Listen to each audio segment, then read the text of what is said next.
Welcome back to Mr. Cursed. Listen. Do you hear that? That's the sound of footsteps on a lonely mountain road. Someone's out there, waiting, watching. Tonight's video isn't like the others. These are 7 true stories from Appalachia. Real people picked up hitchhikers, and something went horribly wrong. Some made it out alive. Others, well, they're still missing. The mountains remember everything, and they never forget. Quick, before we start, subscribe and hit that like button. Share this if you're brave enough. Comment where you're watching from, but keep your lights on. You might need them. Ready? There's no going back now. Let's begin.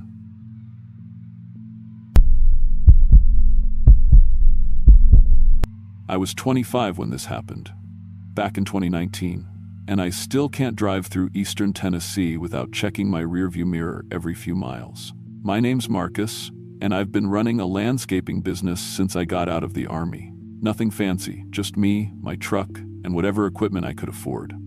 I grew up in these mountains, 3rd generation born in Cock County, and my daddy always told me the hills have their own rules. He used to say the mountains remember everything, every person who disappeared, every family that vanished overnight, every settlement that just stopped existing.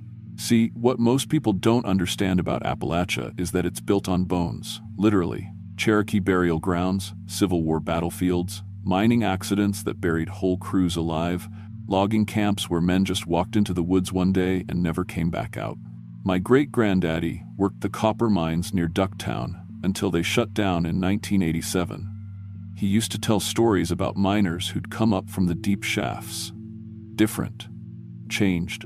Moving in ways that didn't look quite right, speaking in voices that sounded like they were echoing from somewhere underground. But this particular story starts with me being broke and desperate. My regular clients had dried up over the winter, Sarah had moved out after one too many fights about money, and I was 3 months behind on rent. When Jim Hensley called about a job at his mountain resort outside Gatlinburg, offering twice my usual rate for emergency landscaping, I didn't ask too many questions. He said he needed the grounds cleaned up before the weekend guests arrived, and he was willing to pay premium for someone who could start at dawn and work fast. The thing about Jim's resort, Mountain View Cabins, was that it sat right on top of what locals called the dead zone. This was a stretch of mountain where the Cherokee used to bring their sick and dying, believing the land itself could heal people. But instead of healing them, folks just disappeared. During the logging boom in the 1922, Appalachian Timber Company set up a processing camp right there. Workers kept vanishing, not running off to find better work, but actually vanishing.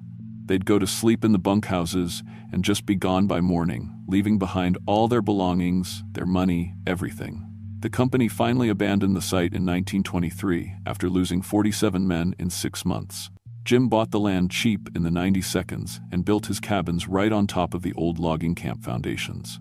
He said the stone foundations were too good to waste, and besides, the isolation was perfect for city folks who wanted to disconnect from modern life.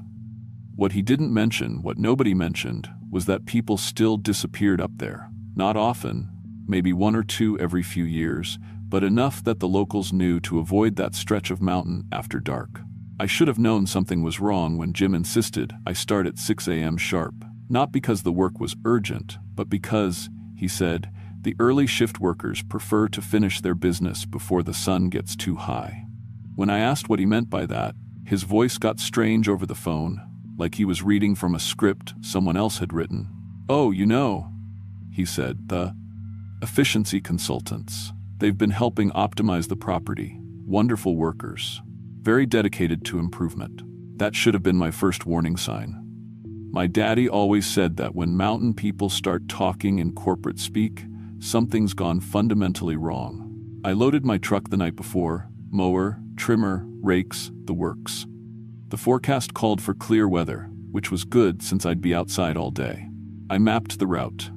Take I-40 to exit 435, then follow the mountain roads for about 12 miles to Cove Creek Road. Jim's place would be the last driveway on the left, marked by a wooden sign and a big oak tree. The alarm went off at 4:30 a.m., and I was on the road by 5. The highways were empty, except for long-haul trucks carrying coal down from Kentucky. I made good time getting out of Knoxville and onto the mountain roads.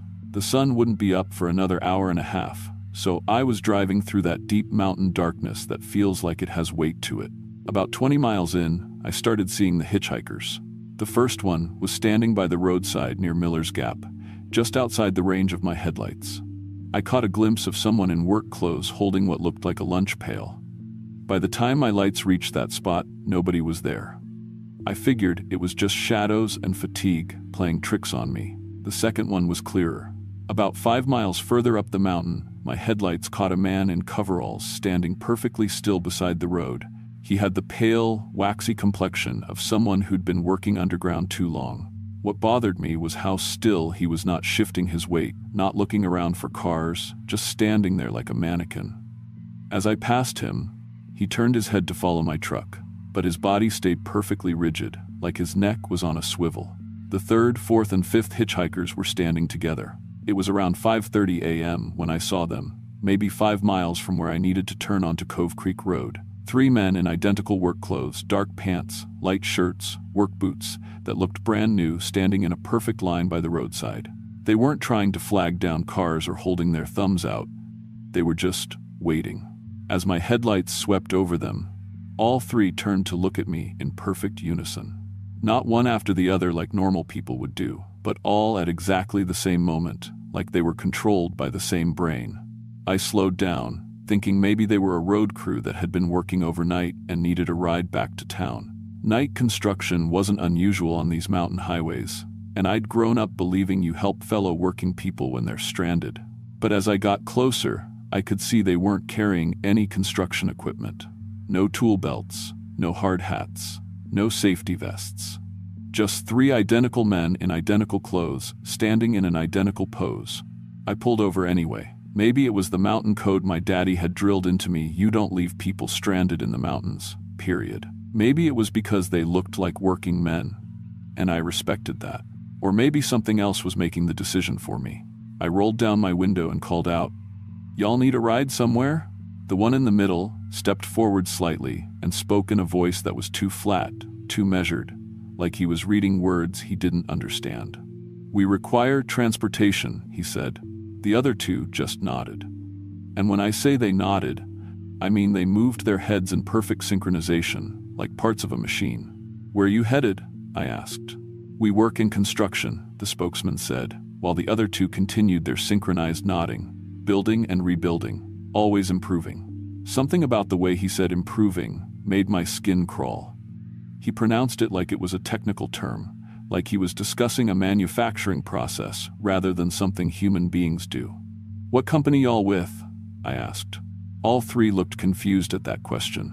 Not puzzled, genuinely confused, like I'd asked them to solve calculus. "We work for improvement," they said in unison. All 3 voices overlapping to form one statement.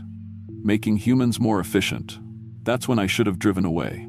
That's when every survival instinct my mountain-raised daddy had beaten into me should have kicked in.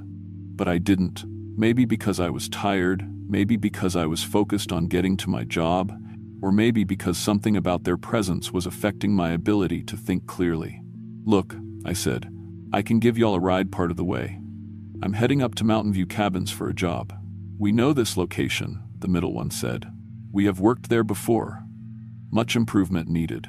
Before I could ask what he meant, all 3 of them moved to the back of my truck in that same synchronized way they'd turned their heads. They climbed into the bed without asking permission and settled into identical positions, sitting against the tailgate, hands on knees, staring straight ahead with identical blank expressions. I should have told them to get out. I should have driven to the nearest police station. Instead, I put the truck in gear and started driving, telling myself these were just some eccentric mountain people who'd been working all night and were a little punchy from exhaustion. But as we drove, I started noticing things that couldn't be explained by fatigue or eccentricity. When I scratched my nose, all 3 of them scratched theirs at exactly the same moment. When I adjusted my rearview mirror, they all turned their heads slightly to the right in perfect unison. It was like they were somehow connected to me, mimicking my movements without conscious thought. And they spoke in a way that defied explanation. Instead of one person talking, they would speak in overlapping fragments that formed complete thoughts when combined. "We build," said the first voice. Better versions, said the second. Of human forms, finished the third. I asked them about their construction company again, hoping to get some normal conversation going. We work for improvement, they repeated in unison. Making humans more efficient. Their skin looked wrong in the dashboard light. It had a strange texture, like it was woven from some kind of synthetic material rather than grown naturally. Under the dim illumination, I could see what looked like seams or joints running along their faces and hands, as if their skin had been assembled from separate pieces. Your form is acceptable, one of them observed, and I nearly jumped out of my seat. I hadn't realized they were studying me. Good bone structure, added another. Adequate muscle distribution, finished the third. They were discussing my body like I was a construction project they were evaluating for potential renovation. Minor modifications needed, the spokesman noted in that same flat, clinical tone. Better symmetry, improved joint functionality. My hands started sweating on the steering wheel. These weren't construction workers. These weren't even people. Not in any way that made sense. But I was trapped with them in my truck, driving through dark mountain roads with no cell service and nowhere to safely turn around. Turn here, they said in perfect unison, pointing to a dirt road that branched off to the left. I'd driven this route twice while planning for the job, and I'd never seen that road before. It looked freshly cut through the trees, with heavy machinery tracks still visible in the mud. I need to get to Mountain View Cabins, I said, trying to keep my voice steady. Turn here, they repeated, and their voices carried an authority that made it clear this wasn't a request. I turned onto the dirt road, telling myself I'd just go a little way and then find a place to turn around. But the road kept climbing uphill through thick forest, winding back and forth between ancient oaks and maples that looked older than the Cherokee settlements. After about half a mile, we came to a clearing where I could see lights and activity.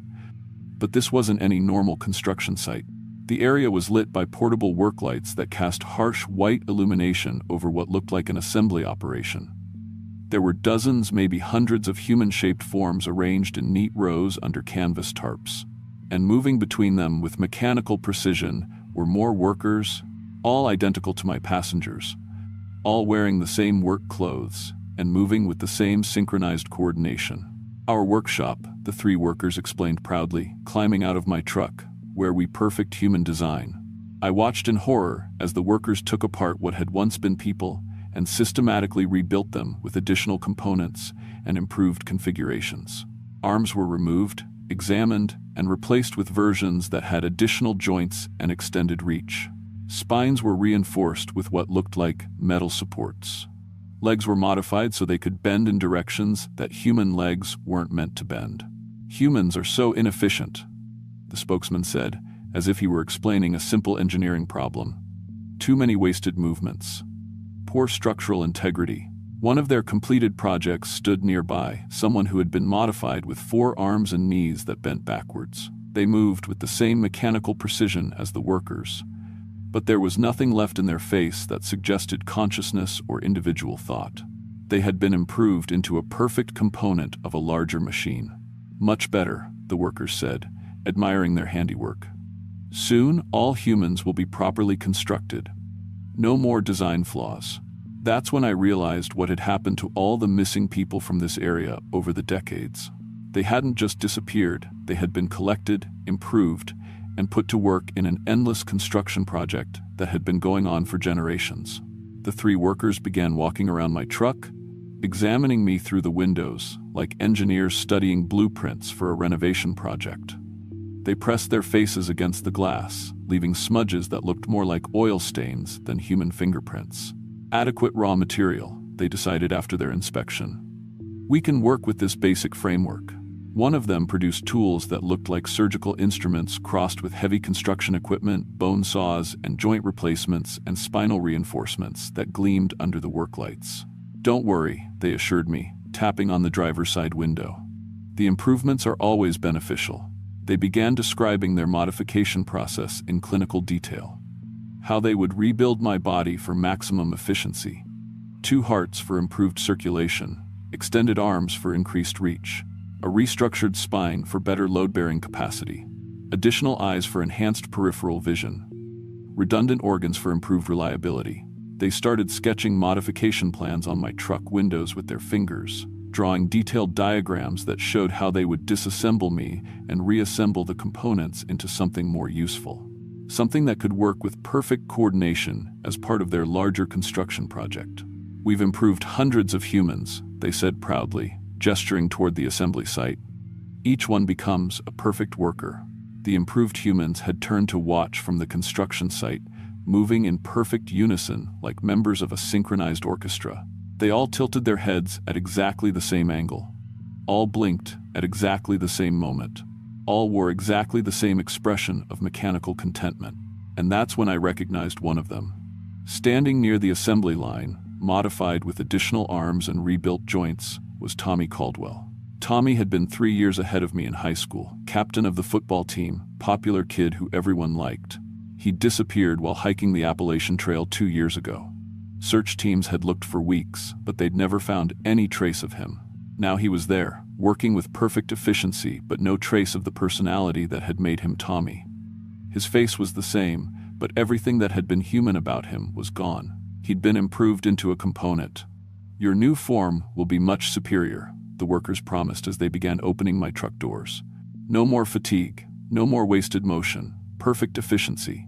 Tommy turned to look at me, and for just a moment, I thought I saw something flicker in his eyes. Not consciousness exactly, but maybe some distant memory of what he used to be before they made him better. That's when I floored the accelerator. My truck lurched forward, tires spinning in the dirt, crashing through their assembly line and scattering modified workers and construction equipment. The 3 efficiency experts who'd been reaching for me fell away from the truck, tumbling across the ground with movements that looked more like broken machinery than injured people. "Return for completion," they called after me as I smashed through scaffolding and workstations. "Your improvements are not finished." I kept my foot pressed to the floor, bouncing and sliding down the dirt road as fast as I dared, branches scraping against my windows and rocks clattering under my tires. In my mirrors, I could see them already beginning to repair their workshop with inhuman speed and precision. The improved humans were helping with perfect coordination, clearing debris and setting up new equipment as if my escape had been nothing more than a minor workplace accident. Tommy was there among them, working to rebuild what I'd destroyed, moving with the same mechanical efficiency as all the others. Whatever had made him human was gone now, replaced with something that functioned better but felt nothing. I made it back to the main highway and didn't stop until I was 50 miles away from those mountains. When I finally pulled over at a truck stop near Knoxville, I realized my hands were shaking so badly I could barely hold the steering wheel. I never made it to the landscaping job that day. I called Jim from the truck stop and told him I'd had truck trouble. He sounded disappointed, but understanding, and we rescheduled for the following week. But when I called him back a few days later, the number was disconnected. I drove by the address he'd given me and found nothing but an empty lot with old stone foundations, the remains of the Appalachian Timber Company logging camp. I told Sarah everything when I got home, but she thought I'd had some kind of breakdown. She wanted me to see a doctor, maybe get some help for stress and exhaustion. I couldn't make her understand that what I'd experienced was real, that there really were things in those mountains that were collecting people and rebuilding them into something more efficient. For weeks afterward, I searched the internet for any information about Mountain View Cabins or Jim Hensley. Nothing. I looked for news reports about the efficiency workers or the construction site, but found nothing that matched what I'd seen. It was like it had all been erased, cleaned up, made to never exist. But I did find records of missing people in that area going back decades. Hikers who'd vanished on mountain trails, hunters who'd never returned from weekend trips, tourists who'd checked into local hotels and then disappeared without a trace. And further back, I found the old newspaper articles about the logging camp workers who'd gone missing in 1922 and 1923. The pattern was always the same. People would disappear 1 or 2 at a time, usually in the early morning hours, usually after someone had seen them talking to helpful strangers who offered rides or assistance. The local authorities would investigate, find no evidence of foul play, and eventually close the cases. But the disappearances never stopped. I stopped taking jobs in the mountains after that. I lost some potential clients who lived out that way, and my business took a hit for a while, but I couldn't bring myself to drive those mountain roads anymore. Sarah and I broke up about 6 months later. She said I'd changed, become too anxious and paranoid, too focused on conspiracy theories that didn't make sense. Maybe she was right about that. maybe I did change. But when you've seen what I've seen, when you know what's out there in those mountains, efficiency becomes a word that makes your skin crawl, because I still see them sometimes. The efficiency workers. Not often, and never in the same place twice. But sometimes when I'm driving home late from a job in town, I'll catch a glimpse of someone in work clothes standing by the roadside, perfectly still, waiting for the next person who's decent enough to offer a ride to strangers.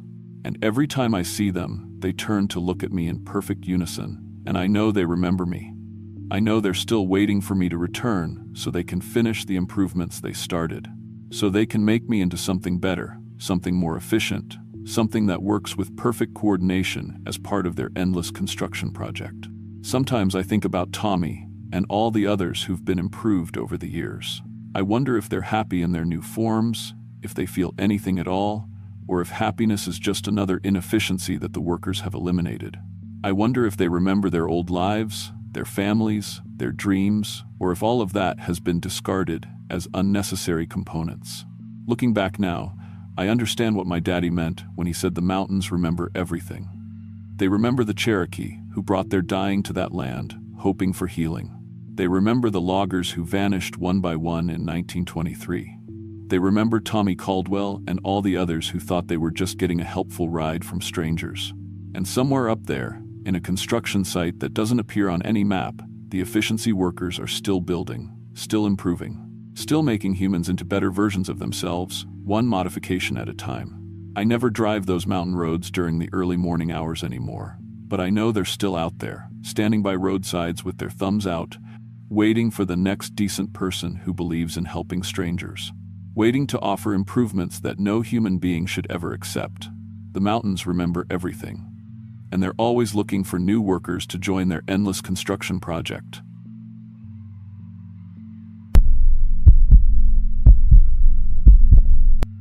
I'm 29 years old now, and I work maintenance at a paper mill outside Huntington, West Virginia. Good steady work, union job, the kind my grandfather would have been proud of. But 6 years ago, I was doing overnight warehouse shifts at an Amazon distribution center, pulling doubles whenever I could to keep up with my student loan payments. Back then, I was living in this cramped apartment in Charleston, driving an hour each way through some of the most isolated stretches of mountain road you'll find in West Virginia. The money was decent if you could handle the hours. Overnight shift paid $1.50 more per hour, and overtime was time and a half. My supervisor Rick, who'd been working warehouses since the 80s, always said the real money was in those extra hours. 40 hours pays your rent, he'd tell us during break, but 60 hours pays for living. He wasn't wrong about that, especially when you're looking at $800 a month in loan payments. I'd been doing that drive for about 8 months when this happened. Route 119 through the coal country, past old mining towns that were mostly just gas stations and Dollar Generals by then. During the day, you'd see decent traffic, but after midnight, it was just me and the occasional coal truck hauling loads through the mountains. The drive had become automatic by October 2019. Same curves, same hills, same radio stations cutting in and out as you went deeper into the hollers. My girlfriend Sarah used to worry about me driving so late. Too many crazy people out there, she'd say, but I'd never had problems. Mountain folks look out for each other, and even in the rough towns, people were generally decent when you treated them right. My mom had raised me to help when you could. Give directions, offer a ride to someone whose car broke down, basic human decency stuff. That Thursday night started normal enough. I'd picked up a double because someone called out, so I'd been there since 6 in the morning. By the time I clocked out at 12:47 a.m., I'd been awake for 19 hours straight, running on energy drinks and whatever was left in my tank. You hit this weird wall around hour 15 where you're so tired you feel awake again, like your body just gives up on being exhausted. The parking lot was nearly empty when I got to my car, just 5 or 6 vehicles left from the night shift. October nights get cold fast in these mountains, and there was already frost forming on windshields. My old Honda Civic took a minute to warm up, and I sat there letting the engine idle while I checked my phone. Sarah had texted asking when I'd be home. I started to reply, but the message wouldn't send. Just sat there with that spinning wheel, like the signal was too weak. That should have been my first warning, but I was too tired to think much about it. The drive home took me through some of the most remote country in West Virginia. Once you get off the main highways, it's just two-lane roads cutting through forests that go on for miles. During coal boom times, these haulers were full of people, but now most of the towns barely exist. You'll pass old company houses with the roofs caved in, abandoned mine entrances, equipment rusting in fields where nothing grows anymore. I was about 30 minutes into the drive when my radio started acting strange. It kept scanning between stations on its own, picking up fragments of conversations that didn't sound like normal radio. Voices talking over each other, some in languages I couldn't identify, others just wrong somehow. Static would cut in, then clear up to catch pieces of what sounded like old-time radio shows, the kind my grandmother used to listen to. Then more static, more voices. I tried manually tuning to my usual classic rock station, but it wouldn't hold. The radio kept drifting, scanning up and down the dial like it was looking for something. Finally, I just turned it off, but even then I could swear I heard faint voices coming from the speakers. The air felt different too, thicker and harder to breathe, like the pressure was all wrong. My car's thermometer showed 38 degrees outside, but I was sweating. When I cracked the windows, the air that came in was warm and humid, smelling like wet earth and something else I couldn't identify, something organic and unpleasant. That's when I saw movement ahead in my headlights. At first, I thought it might be a deer crossing the road. But as I got closer, I could see it was a person. A woman walking along the right shoulder, moving in the same direction as traffic. She was wearing jeans and a dark sweater, carrying what looked like a small backpack. Nothing unusual about that in itself. Cars break down, people need rides, especially on these isolated mountain roads where cell service is spotty. But something about her movement was wrong. She wasn't walking like someone looking for help. She was moving fast, purposeful, like she knew exactly where she was going. And when my headlights hit her, instead of turning to flag me down, she kept walking for several seconds before finally turning around. When she did turn, she immediately started waving her arms, but not in the casual way you'd signal for help. She was desperate, frantic, running toward my car like something was chasing her through the darkness behind us. I slowed down, partly out of basic decency, and partly because my mom had drilled into me that you help people when you can. But as I pulled over, I could see genuine terror in the way she was moving. This wasn't someone asking for a ride, this was someone running for their life. I rolled down the passenger window as she reached the car. She was breathing hard, her face flushed and sweaty despite the cold night air. When she spoke, her voice was shaking. "Please," she said, glancing back over her shoulder. "I need a ride. Something's been hunting me through these mountains for 3 days." The word hunting hit me like ice water. I looked in my mirrors, but all I could see was empty road disappearing into darkness.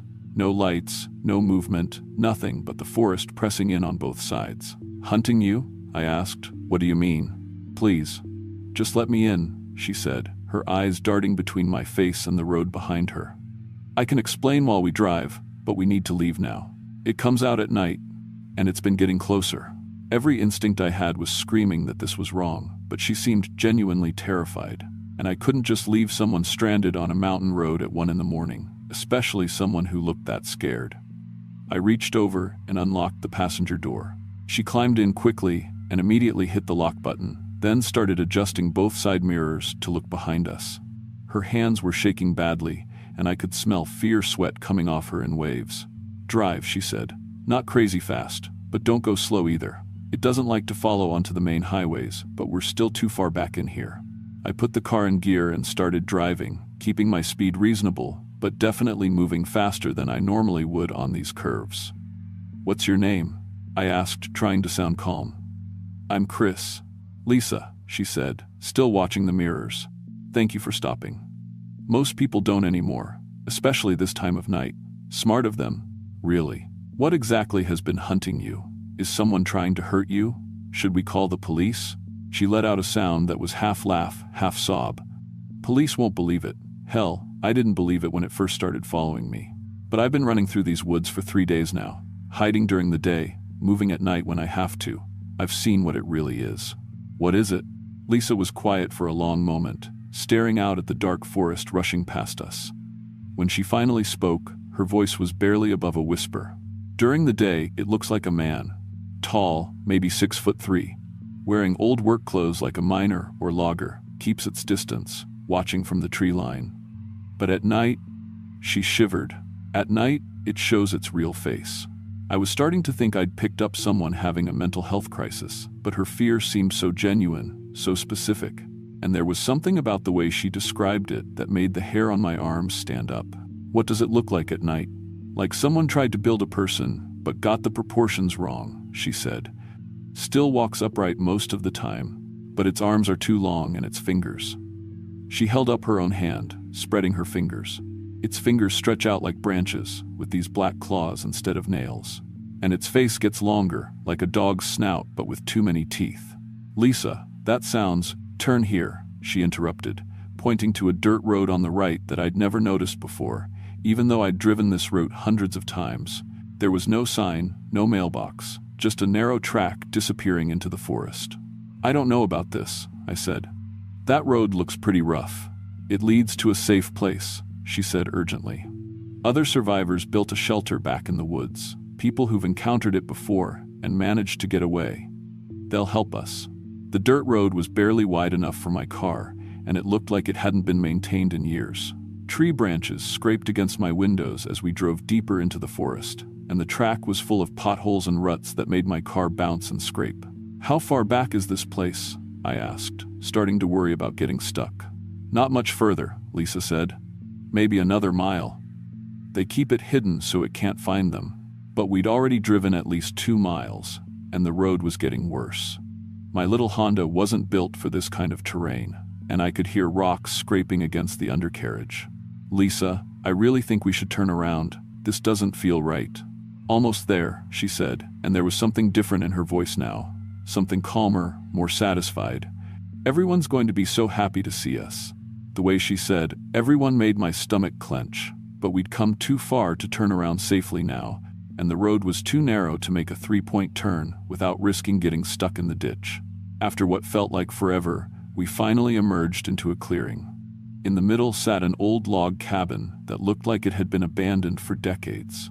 The roof was sagging, half the windows were broken, and the front porch was partially collapsed. Weeds and small trees were growing right up against the walls.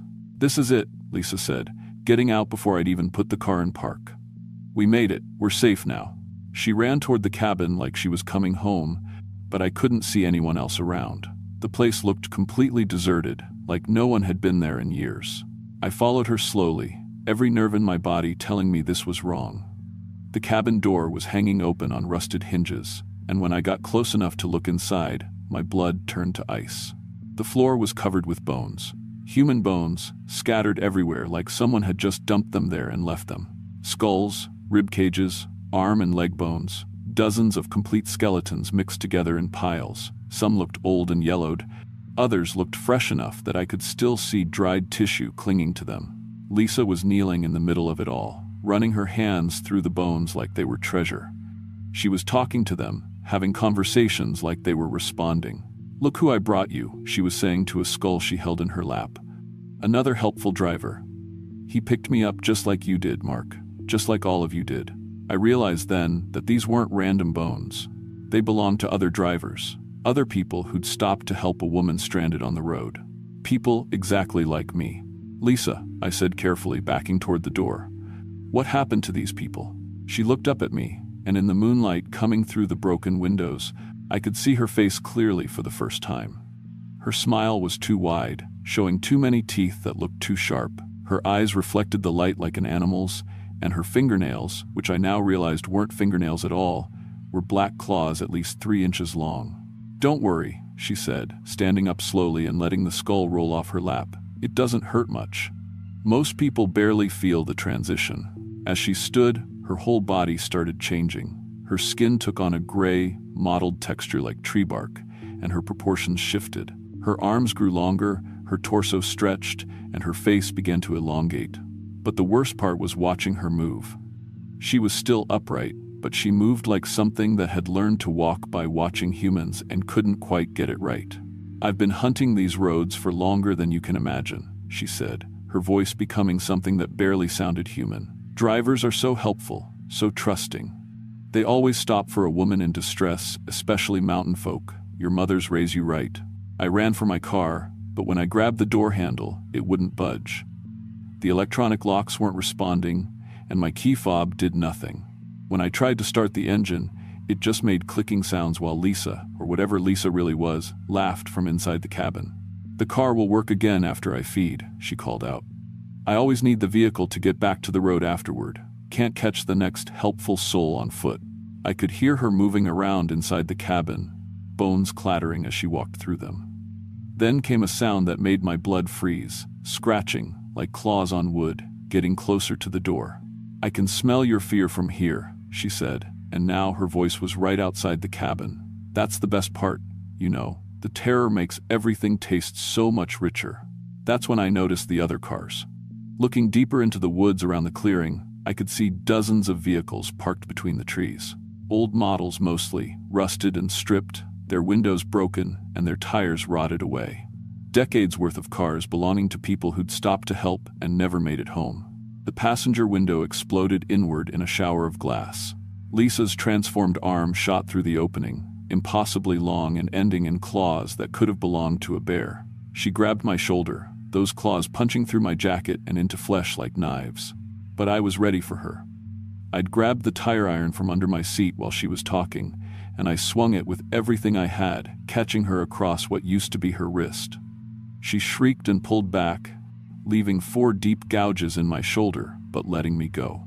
"You just made this so much better," she snarled from outside the car. "Now I get to play with my food." I smashed out the back window with the tire iron and crawled through, cutting myself on broken glass, but not caring.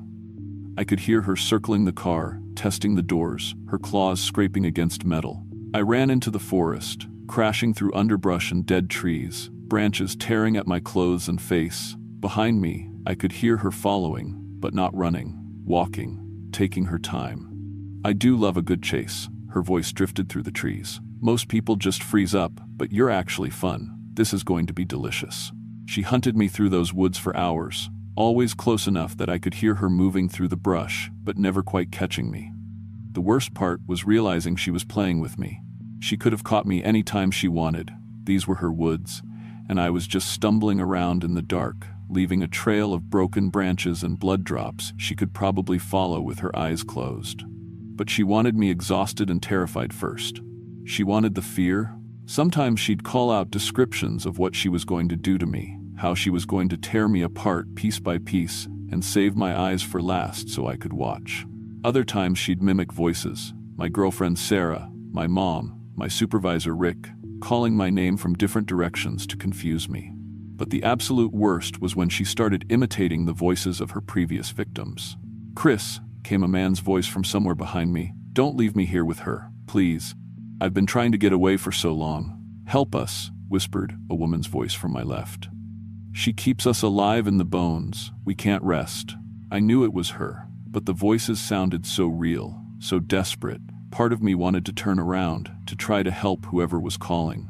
That's what she was counting on, that even terrified and running for my life, I'd still try to help someone who needed it. I kept running. The chase went on until I could see the sky starting to lighten in the east. My lungs were burning, my legs felt like rubber, and the cuts on my shoulder had soaked my shirt with blood. But when I finally broke out of the tree line onto Route 119, about 3 miles from where I'd originally picked her up, the pursuit stopped. A logging truck was coming around the bend, and I flagged it down, probably looking like I'd been mauled by a bear. The driver, an older guy named Frank with kind eyes and calloused hands, took one look at me and opened his door. "Jesus, son, what happened to you?" "Please," I gasped. "Just get me away from here." As Frank helped me into the cab, I looked back toward the forest.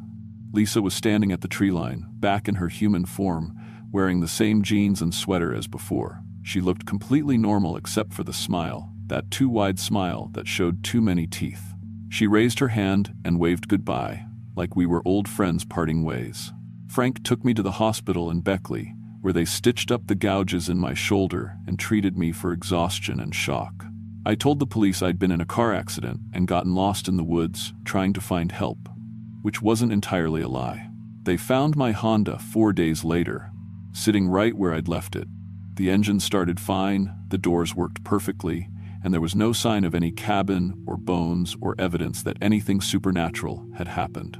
Except for the claw marks gouged into the passenger door, and the blood, mine and others, soaked into the seats. But here's the thing that still keeps me awake at night, 6 years later. When they brought my car back, there was something in the glove compartment that hadn't been there before. A small notebook, handwritten, with dozens of entries, dates, names, descriptions, a hunting log. The 15th of October 2019. Chris, warehouse worker, Honda Civic, good chase, lasted almost 4 hours. Meat was well seasoned with fear, left vehicle for next use. The 3rd of September 2019. Mark, insurance salesman, Ford Focus. Tried to fight back, which was amusing. Bones added to collection. The 12th of August 2019. Jennifer, nurse, Toyota Camry. Very trusting, followed instructions perfectly. Easy meal. The entries went back decades. Different handwriting as the years passed, like she'd learned to write better over time. Or maybe learned to mimic human writing more convincingly. I moved to Virginia a month later and got a job at the paper mill where I work now. Day shifts only, no more driving through mountains at night. I've never been back to West Virginia, and I don't pick up hitchhikers anymore, no matter how harmless they look or how much they need help.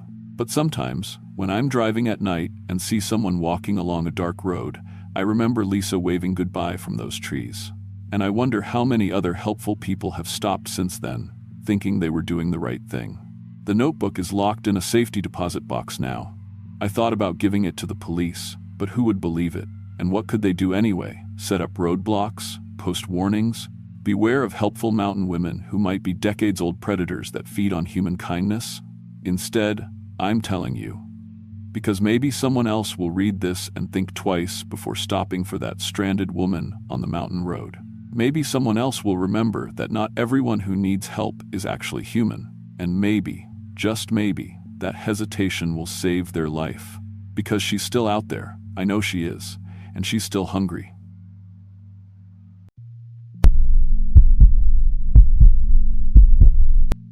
I was 26 when I picked up my last hitchhiker. That was 8 years ago, and I haven't offered a ride to a stranger since. Not because I became selfish or paranoid. Well, maybe I did become paranoid, but because some experiences change you so fundamentally that you can't go back to being the person you were before. Back then, I was working as a traveling insurance adjuster, driving all over Virginia, West Virginia, and Eastern Kentucky, investigating claims in places most people never see. Remote mountain communities, forgotten hollers, places where your GPS gives up and road signs are suggestions more than directions. It was good money, and I liked the independence. More importantly, I'd grown up in these mountains, knew the people, understood that offering help to strangers wasn't just courtesy, it was survival. When your nearest neighbor is 5 miles away and cell service is a myth, you look out for each other. That October, I was heading back from a claim in Harlan County, Kentucky, a house fire that had taken 3 weeks to investigate because the family kept finding new damage. It was around 9 p.m., already full dark, and I was tired. The kind of bone-deep tired you get from spending days crawling through burned-out ruins, documenting loss, trying to find hope in ash. I had maybe 2 hours of mountain driving ahead of me to get home to Bluefield. I'd driven that route dozens of times. Highway 119 through Pike County, then cutting across on the back roads through Buchanan County into Virginia. It's beautiful country during the day, all rolling hills and deep forests that go on forever. At night, though, it becomes something else entirely. The darkness out there isn't like suburban dark or even rural dark. It's the kind of absolute black that makes you understand why our ancestors were afraid of the night. About an hour into the drive, just past a little place called Pilgrim's Rest. Though there wasn't much left of it, except a closed gas station and a handful of trailers, I saw someone standing by the roadside with their thumb out. This wasn't unusual. Plenty of folks in that area don't have reliable transportation, and hitchhiking is still common enough that most locals will stop for someone they recognize. But I didn't recognize this person. It was a woman, maybe in her 40s, wearing what looked like a dress that might have been fashionable 20 or 30 years ago. Even from a distance, there was something about her posture that seemed off, too straight, too still, like she was balancing something on her head that I couldn't see. But she was alone. It was getting cold, and I'd been raised to help people. I slowed down and pulled over. "Need a ride?" I called out as she approached the passenger side. "Oh yes, thank you so much," she said, and her voice was pleasant enough. Educated, with the soft mountain accent that suggested old family, deep roots. I'm trying to get to Grundy. My car broke down about 5 miles back. Grundy was a good 40 minutes out of my way, but it was on a main road where she'd have a better chance of getting help or finding a motel for the night. No problem, I told her. Hop in. She settled into the passenger seat with careful, precise movements, like someone who'd learned proper posture in finishing school and never forgotten it. Up close, I could see she was probably older than I'd first thought, maybe 50 or even 60. But her skin had that timeless quality some mountain women develop, weathered but ageless. Her dress was definitely vintage, probably from the 1972, and in remarkably good condition for someone whose car had broken down. I appreciate this more than you know, she said as I pulled back onto the highway. People don't stop like they used to. There was something about the way she said it that made me glance over at her.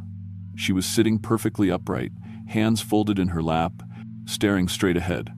Not unusual behavior, exactly, but most hitchhikers are chatty, grateful, eager to explain their situation. She seemed almost formal. Car trouble's the worst out here, I said, trying to make conversation. What happened? Maybe I know someone in Grundy who can help you out. Oh, it's an old car, she replied vaguely. These things happen. I waited for her to elaborate, but she didn't. We drove in silence for several miles, and I found myself becoming increasingly aware of her presence. She never shifted position, never adjusted her seatbelt, never did any of the small, unconscious movements that people normally do when they're sitting still. It was like riding with a mannequin. You from around here? I asked, partly out of politeness and partly because the silence was starting to feel oppressive. I've lived in these mountains my whole life, she said. I know every road, every family. The Adkins family were always particularly helpful, especially young Bobby.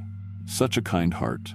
Something about the way she said kind heart made my skin crawl, though I couldn't say why. There was an odd fondness in her voice, like she was remembering a favorite pet. Bobby Adkins? I asked. I might know him. There's a lot of Adkins families around here. Oh, this was some time ago, she said. 1987, I believe. He was such a good boy, always willing to help a stranger. A chill ran down my spine. I knew exactly which Bobby Adkins she meant, because his disappearance had been major news when I was a kid. Bobby Adkins, 19 years old, had vanished while driving home from work at a lumber mill in 1987. His car was found on a back road with the keys still in it, but Bobby was never seen again. The case had never been solved. That was a long time ago, I said carefully. Yes, she agreed. Time moves differently up here. Sometimes it feels like yesterday. She turned to look at me then, and in the glow of the dashboard lights, I saw her eyes clearly for the first time. They were completely black. Not dark brown or deep blue, black, like looking into empty sockets. You seem like Bobby, she continued conversationally. Helpful, kind. The type of person who stops for strangers. My hands tightened on the steering wheel. Every instinct I had was screaming at me to pull over and get this woman out of my car, but we were in the middle of nowhere, surrounded by dense forest, and she hadn't actually done anything threatening. Yet, do you know what happened to Bobby? I asked, trying to keep my voice steady. Oh yes, she said, and now there was definitely fondness in her tone. He was my first. I learned so much from him. That's when I noticed the smell. It had been there since she got in the car, but I'd attributed it to someone who'd been stranded roadside for hours. Now I realized it wasn't the smell of someone who'd been walking. It was the smell of something that had been underground for a very long time. Earth and decay, and something else, something organic that had gone bad. Your first what? I asked, though I was pretty sure I didn't want to know the answer. My first companion, she said. I get so lonely, traveling these roads by myself. But I've learned that if you find the right people, the helpful ones, the kind ones, you can make them stay with you forever. She reached into her purse and pulled out what looked like a piece of jewelry. In the dim light, it took me a moment to realize what I was looking at. It was a finger bone, polished to a dull shine, with holes drilled through it like a flute. Bobby's finger, she explained, holding it up to catch the light. He plays the most beautiful music now. Would you like to hear? She raised the bone to her lips and blew gently across the holes. The sound that came out wasn't music, it was a human scream, compressed and distorted but unmistakably the sound of someone in absolute agony. I slammed on the brakes without thinking, and the car skidded to a stop on the narrow shoulder. The woman, or whatever she was, didn't move forward with the momentum like a normal person would. She just sat there, perfectly upright, lowering the bone flute from her lips. "That wasn't very nice," she said, and her voice had changed. It was still polite, still educated, but there was something vast and cold underneath it now. Bobby screamed like that for 3 days before I figured out how to make the music properly. I fumbled for the door handle, but my hands were shaking so badly I couldn't get it open. "Get out of my car." "I don't think so," she said. "I've been waiting for someone like you for a very long time. Someone young, someone helpful, someone with strong bones that will make good instruments." She reached into her purse again and pulled out what looked like a small wooden pipe. When she blew into it, the sound was different, deeper, more resonant, but still unmistakably a human voice crying out in pain. "That's David Coleman," she said proudly. 1994. He picked me up near Breaks Interstate Park. Such a sweet boy, studying to be a teacher. His leg bones make lovely wind instruments. I finally got the door open and threw myself out of the car, but my legs nearly gave out when I tried to run. The cold night air hit me like a physical blow, and I realized that my breath wasn't misting the way it should have been. The temperature had dropped at least 20 degrees since I'd picked her up. Behind me, I heard her getting out of the car with those same careful, precise movements. "Don't run," she called after me. "It only makes the music more discordant." I looked back and saw that she wasn't walking normally. She was gliding about 6 inches above the ground, her feet never quite touching the asphalt. Her dress was billowing around her, even though there wasn't any wind, and her hair was moving like she was underwater. That's when I understood that whatever this thing was, it wasn't human. Maybe it had been once, a long time ago, but now it was something else entirely. Something that collected people like me, helpful people, kind people, and turned them into musical instruments. I ran into the forest, crashing through underbrush and low-hanging branches, not caring about the noise I was making. Behind me, I could hear her calling my name, though I'd never told it to her. "Michael," her voice drifted through the trees, still pleasant and polite. "Michael James Patterson, 26 years old, lives at 412 Elm Street in Bluefield. You have a sister named Sarah who works at the hospital, and your mother calls you every Sunday at 7 p.m. She knew things about me she couldn't possibly know, things I'd never told anyone, things that weren't in any public record. Your father died when you were 16, the voice continued, getting closer. Car accident on Route 52. You still visit his grave every year on the anniversary. Such a devoted son. Such strong familial bones." I kept running, deeper into the forest, branches whipping at my face and rocks turning under my feet. The darkness was absolute. I couldn't see my hand in front of my face, but somehow I kept finding spaces between the trees, paths through the undergrowth that couldn't have been there naturally. "I know you're scared," her voice said, and now it seemed to be coming from all around me, echoing off the trees. Bobby was scared too, at first, but the fear fades, and then there's only the music. Beautiful, eternal music. I stumbled into a small clearing and immediately wished I hadn't. Scattered around the open space were what looked like musical instruments, but as my eyes adjusted to the starlight, I realized what they actually were. Bones. Human bones, carved and hollowed and shaped into flutes, drums, stringed instruments I didn't recognize. Some were obviously old, yellowed with age, while others looked fresh enough that I could still see traces of dried blood. "My orchestra," she said, materializing at the edge of the clearing like mist becoming solid. 43 musicians so far, each one a kind soul who stopped to help a stranger. Each one playing their own unique song. She raised several of the bone instruments to her lips and began to play them in sequence. The sounds that came out were unmistakably human voices, not imitating screams, but actual human voices, somehow preserved and channeled through the bones. I could make out individual words, pleas for help, cries for mercy, and underneath it all, a harmony of despair that was almost beautiful in its perfection. "Bobby's in there," she said, pausing in her performance, "and David and Jennifer and Marcus and all the others. They're never lonely now. They're part of something bigger than themselves. She began walking toward me, still floating just above the ground, her collection of bone instruments floating around her like some nightmarish mobile. It won't hurt for long, she promised. The hard part is the harvesting, but after that, you'll be able to make music forever. Isn't that wonderful? I backed away from her, but the clearing was small, and I was running out of space. Behind me, I could feel the presence of the forest, dark and dense and offering no escape. In front of me, something that had once been human approached with instruments made from the bones of 43 people who had made the same mistake I had. "I know what you're thinking," she said, now close enough that I could see the details of her face. Her skin had a waxy, translucent quality, and underneath it I could see a network of black veins spreading out from her eyes. "You're thinking about your family, your friends, the life you'll be leaving behind." But Bobby thought the same thing. And David, and all the others. Now they're part of something eternal. She raised one of the flutes to her lips again, and Bobby Adkins' voice screamed out into the night, a sound of pure anguish that had been trapped for over 30 years. "Soon you'll be able to talk to them," she said. "You'll all be able to make music together."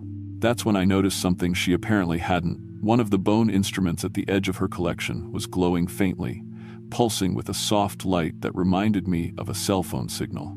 I didn't understand what it meant, but I understood that it was important. "What about them?" I asked, pointing to the glowing bone. "Do they want to make music?" She turned to look, and for just a moment, her attention was divided. That moment was all I needed. I lunged past her, grabbed the glowing bone, and threw it as hard as I could into the darkness beyond the clearing. The effect was immediate and devastating. Every bone instrument in her collection began to scream at once. Not the compressed, distorted sounds she had been making them produce, but full-throated human voices crying out in rage and pain, and something that might have been gratitude. She let out a shriek that was like breaking glass and static electricity, and the careful human mask she'd been wearing fell away completely. What stood before me was something tall and angular and wrong, with too many joints in places where humans don't have joints, and a face that was mostly mouth filled with teeth that looked like they'd been carved from bone. The screaming instruments rose into the air around her like a tornado of sound and fury, and she was fighting to control them, her movements becoming frantic and desperate. This was my chance. I ran, not toward my car. That was too far and too obvious. But deeper into the forest, away from the clearing and the terrible music and the thing that had been collecting helpful people for over 30 years. Behind me, the sounds of her struggle with her unwilling orchestra grew fainter, but I could still hear individual voices calling out, and I swear some of them were shouting warnings, telling me which direction to run. I don't know how long I stumbled through those woods, hours maybe. The darkness was so complete that I was essentially blind, but somehow I kept finding paths, kept avoiding the worst obstacles, like something was guiding me. Every time I stopped to catch my breath, I could hear voices in the distance. Not screaming anymore, but talking, whispering, giving directions. "Left at the big oak," one voice said. "Follow the creek bed," said another. "Almost there," a third one whispered. "Almost safe."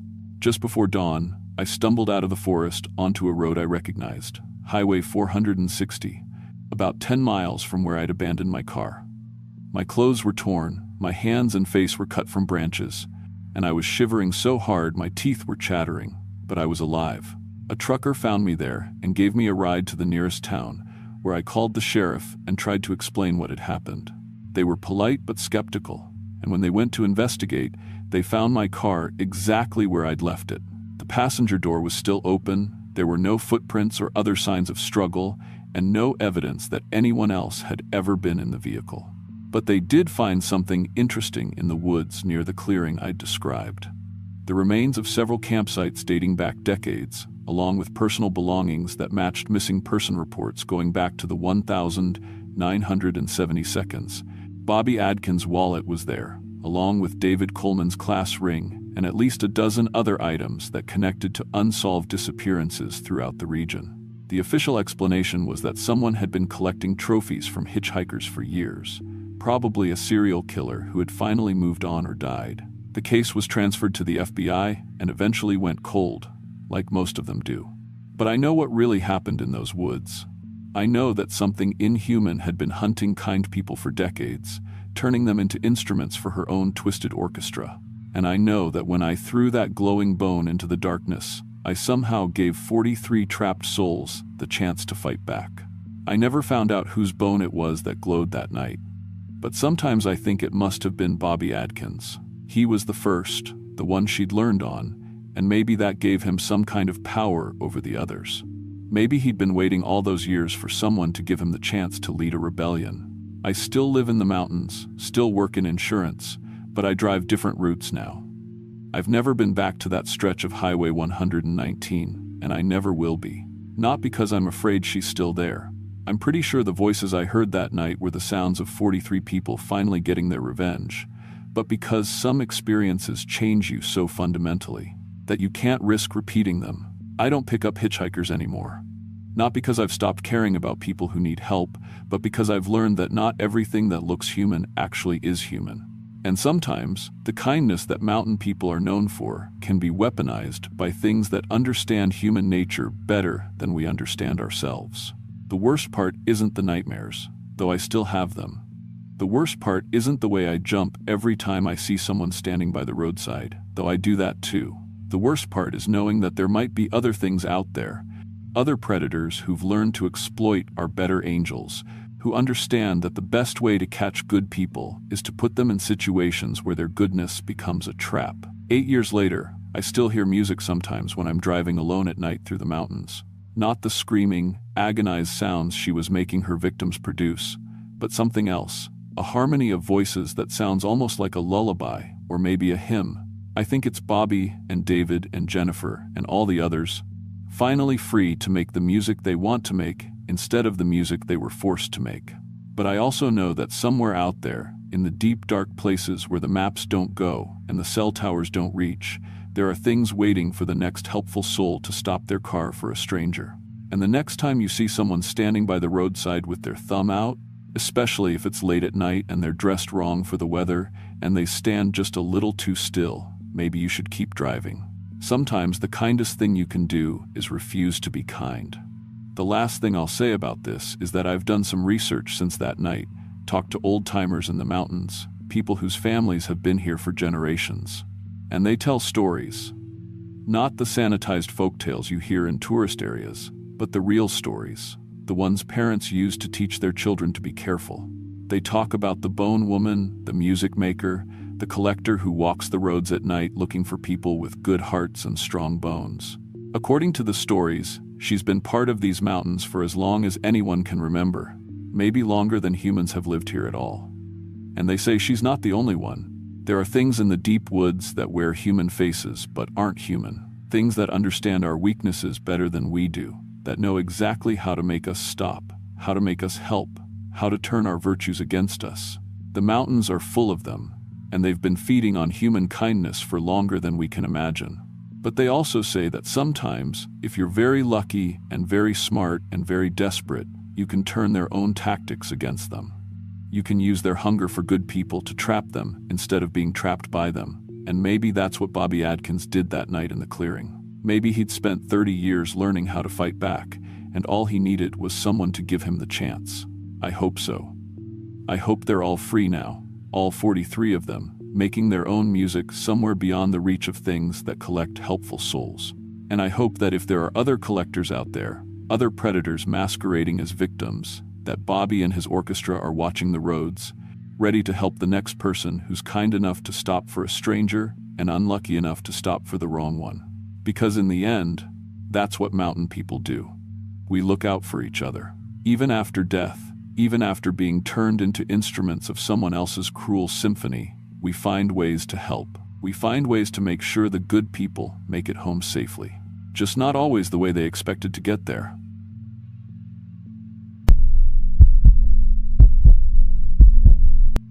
I'm 28 years old, and I work the night shift stocking shelves at Food Lion in eastern Kentucky. It's not glamorous work, but it pays the bills and keeps me busy while most people are sleeping. I've been driving these mountain roads for about 3 years now, heading in at 4 a.m. when the world's still dark and quiet. You get used to the solitude out here, the way the headlights cut through the fog that settles in the valleys, the deer that dart across the pavement without warning. Most mornings, I don't see another soul until I pull into the parking lot at work. The stretch of highway I take winds through some of the most isolated parts of the mountains. It's faster than the main roads, and honestly, I prefer it that way.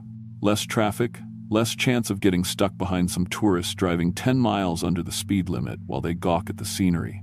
Out here, it's just me and the road and the mountains that have been standing long before any of us were born and will be here long after we're gone. I grew up in these mountains, so nothing much surprises me anymore. I've seen all kinds of weather, all kinds of wildlife, all kinds of people. My dad worked the coal mines until his lungs gave out, and my mom cleaned houses for the folks who had money. They raised me to be practical, to work hard, to not expect too much from life. After high school, I bounced around a few jobs: construction, factory work, a brief stint trying to learn welding that didn't work out. The night shift at Food Lion isn't my dream job, but it's steady work. And in these mountains, steady work is worth its weight in gold. I live alone in a little apartment above the hardware store in town. Never been married, don't have kids. I've got some friends, but most of them work day shifts, so our schedules don't line up much. My parents moved down to Florida a few years back, when Dad's health got worse, said the warm weather was better for his breathing. I send them money when I can and call every Sunday, but mostly it's just me up here. I don't mind the solitude most of the time. It gives you space to think, to be yourself, without worrying about what other people expect from you. The thing about driving the same route every morning is that you notice when something's different. You know where the potholes are, which curves are sharper than they look, where the fog tends to settle thickest. You develop a rhythm, a routine that becomes as automatic as breathing. So when I saw the Mercedes pulled over on the side of the road that Wednesday morning at 3:45 a.m., it stood out like a neon sign in a graveyard. I was running a few minutes late because my alarm clock had been acting up, and I was pushing it a little harder than usual on the winding road. The Mercedes was parked on a straight stretch about 10 miles from town, hazard lights blinking in the pre-dawn darkness. A man in a business suit was standing beside it, waving at me as my headlights swept over him. This was unusual for several reasons. First, you don't see expensive cars like that on these back roads. The folks who can afford Mercedes stick to the interstates and main highways. Second, nobody wears business suits out here unless they're headed to a funeral or a court date. And third, what kind of business meeting happens at 4 a.m. in the middle of nowhere? But the guy looked like he was in genuine trouble, and my mama raised me to help people when they need it. I pulled over about 20 feet ahead of his car and put on my flashers. In my rearview mirror, I could see him walking toward my truck, moving carefully in the gravel. He was well dressed, I'll give him that. Dark suit, white shirt, tie that looked like it cost more than I make in a week. His hair was perfectly styled despite whatever car trouble he'd been having, and when he got close enough, I could smell expensive cologne through my open window. "Thank you for stopping," he said, and his voice was smooth and professional, like a radio announcer or a bank manager. "I'm having some car trouble, and I really need to get to town. I have an important business meeting this morning." I told him I was headed that way anyway, and could give him a ride to a phone or a service station. He seemed grateful, almost relieved, and climbed into the passenger seat with a briefcase that looked as expensive as everything else about him. He introduced himself as Mr. Vance and said he worked in acquisitions and collections for a private company. He was polite, well-spoken, the kind of person you'd expect to see in a corporate boardroom, not stranded on a mountain road before dawn. "I really appreciate this," he said as I pulled back onto the road. "Most people wouldn't stop for a stranger these days. It says something about your character that you'd help someone you don't know." I told him it wasn't a big deal, that people help each other out in these mountains. It's just how we're raised. He nodded like he understood, but something in his eyes suggested he found that interesting rather than admirable. He pulled out an expensive-looking tablet and started tapping on it, saying he needed to update his client files about the delay. That's when he started asking questions. At first, they seemed like polite conversation. Where did I work? How long had I lived in the area? Did I have family nearby? Normal stuff that strangers talk about when they're stuck in a car together. But his questions got more specific as we drove. Did I live alone? Did I have life insurance? Who would people call if I didn't show up for work one day? "I like to know about the people who help me," he explained when I asked why he was taking notes. It's good business practice to understand the character of the individuals you encounter. He seemed particularly interested when I mentioned that my parents had moved to Florida and that I didn't have many close friends in town. That must be lonely, he said, but also freeing. Independence is valuable. Some people pay premium prices for truly independent individuals. I wasn't sure what he meant by that, but something about the way he said it made my skin crawl. There was a coldness in his voice that hadn't been there before, like he was discussing the price of livestock rather than my personal life. I started paying more attention to his questions, started noticing how he was writing down my answers in his tablet like he was filling out some kind of form. "How would you feel about a career change?" he asked suddenly. "Something more permanent?" I laughed and told him I wasn't looking for a new job, but he persisted. He described a position with excellent benefits. Full healthcare, housing, meals provided. The way he talked about it sounded like a job offer, but the details were vague and disturbing. The work involved traveling to remote locations, he said, serving exclusive clientele with very specific needs. When I pressed him for specifics about what kind of business, he smiled in a way that didn't reach his eyes. "Human resources," he said, "specialized placement services. We help match qualified individuals with clients who have particular requirements." That's when he showed me the photos on his tablet. Young people, men and women, all looking scared and confined. Some were in what looked like cells or small rooms with no windows. Others were chained or restrained in various ways. They all had the same expression, the hollow, desperate look of people who had given up hope. "Previous placements," Mr. Vance said with obvious pride, "all found excellent positions with our clients. The work is demanding, but the benefits package is comprehensive." My blood went cold as I realized what he was talking about. He wasn't offering me a job, he was recruiting me for human trafficking. But the way he discussed it, with corporate terminology and business language, made it sound like a legitimate enterprise. He talked about client satisfaction and quality control and market demand like he was selling insurance or real estate. "You fit the profile perfectly," he continued, scrolling through what looked like a checklist on his tablet. "Young, healthy, isolated, no strong family connections. Our clients pay premium rates for individuals with your characteristics." I tried to pull over and let him out, but he calmly reached into his briefcase and pulled out a handgun. It was small and black, and looked as expensive as everything else about him. "Please continue driving," he said in the same polite, professional tone he'd been using all along. "We're almost to the processing facility." He gave me directions to turn off the main road onto a dirt path I'd never noticed before. As we drove deeper into the woods, he explained his business model with the casual tone of a sales presentation. He specialized in collecting isolated individuals from rural areas, people whose disappearances wouldn't attract much attention or investigation. Night shift workers were particularly valuable, he said, because their schedules isolated them from normal social networks. "Appalachia is perfect for this type of operation," he said, making notes in his tablet as I drove. "So many people live alone, work odd hours, have limited contact with family. When someone disappears, people assume they just moved away for better opportunities.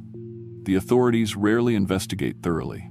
He mentioned that he'd been operating in the region for several years, building a steady supply chain for clients with what he called specialized labor requirements. The way he talked about it, these weren't random kidnappings. This was a systematic business operation with multiple locations and regular customers. Then he said something that made my heart stop. "Your friend Jake from the diner was one of our recent acquisitions. Very high client satisfaction rating."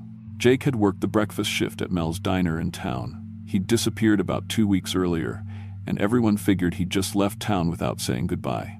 People do that sometimes in small communities. They get tired of the limited opportunities and head off to find something better in the city. But hearing Mr. Vance talk about him like he was a product that had been successfully delivered to a customer made me realize that Jake hadn't left voluntarily. "Jake was perfect," Mr. Vance continued, seeming to enjoy my reaction. "Young, healthy, no family asking questions." The client was very pleased with that placement. The dirt road ended at what looked like an old factory or processing plant, the kind of industrial building you see scattered throughout Appalachia from when the coal and timber industries were booming. But this one had been maintained. With new security fencing and floodlights that looked out of place against the weathered brick walls, I could hear sounds coming from inside, voices, machinery, and something else that made my skin crawl. "This is our regional processing center," Mr. Vance said as armed guards emerged from the building. They were dressed in tactical gear and moved with military precision, but they wore no identifying patches or badges. "Very efficient operation, excellent security. We process acquisitions from a 3-state area here." The guards approached the truck with weapons ready but not threatening, like this was a routine delivery. Mr. Vance rolled down his window and spoke to them in the same professional tone he'd used with me. "Another acquisition for processing," he told them. "Premium quality, fits Profile 7 perfectly." One of the guards nodded and made a note on a clipboard, like they were checking inventory. I noticed other vehicles in the parking area, cars and trucks that looked familiar from around the county. Some belonged to people who had gone missing over the past few months, people everyone assumed had just moved away for better opportunities. As the guards moved to open my door, something in me snapped. Maybe it was thinking about Jake, maybe it was seeing those photos of the terrified people, or maybe it was just pure survival instinct kicking in. I stomped on the gas and cranked the wheel hard to the right, sending the truck spinning toward the tree line. I heard Mr. Vance curse, for the first time, his professional composure finally cracking as we careened off the gravel and into the woods. The truck hit a tree about 30 yards from the building, hard enough to deploy the airbags but not hard enough to kill me. I kicked my way out through the driver's side door and ran deeper into the forest as shouts erupted behind me. "Pursue, but don't damage the merchandise," I heard Mr. Vance calling to the guards. "The client wants this one intact." I spent the next 6 hours hiding in those woods while they hunted for me with flashlights and dogs. I knew these mountains better than they did, knew where the old logging roads were, where the streams ran, where a person could hide if they needed to. I made my way slowly toward the main road, moving carefully to avoid leaving tracks, using every bit of woodcraft my grandfather had taught me when I was a kid. Just after sunrise, I heard a park ranger's ATV on one of the old trails. I flagged him down and told him I'd been in a car accident, that some people had tried to rob me and I'd been hiding in the woods all night. He called the state police and an ambulance, and within an hour there were cops and paramedics swarming the area. But when they went to investigate the building where Mr. Vance had taken me, it was completely empty.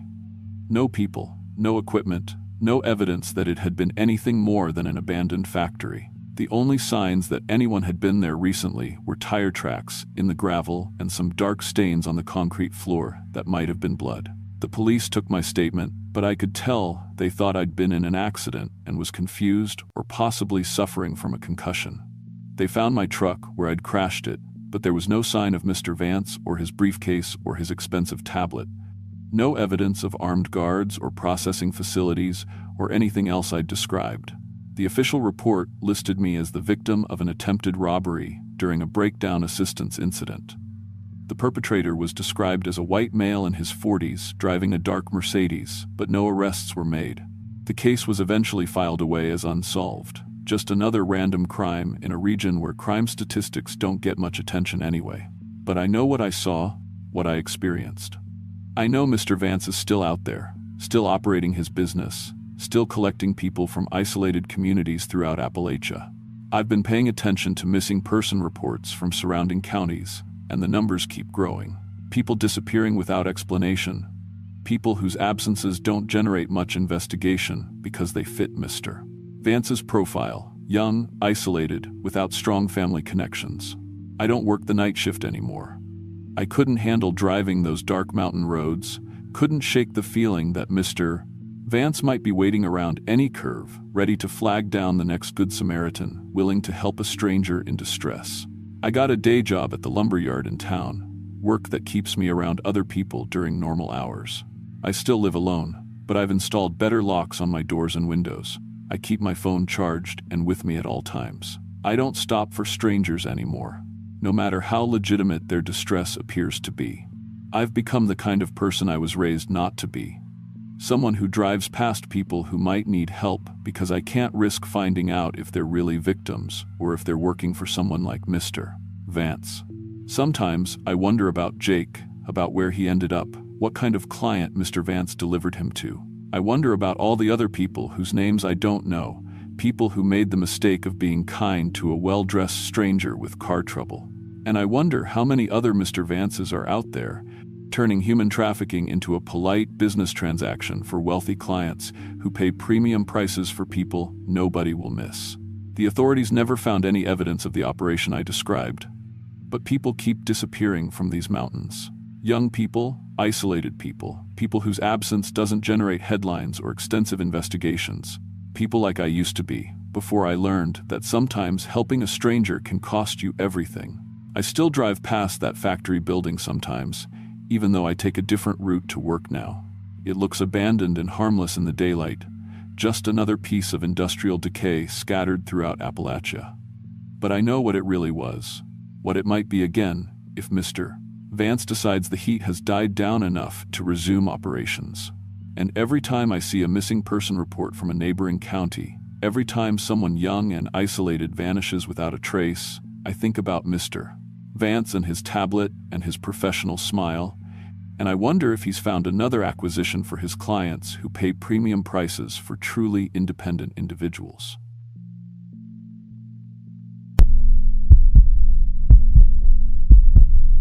I'm 25 years old, and I clean hotel rooms for a living.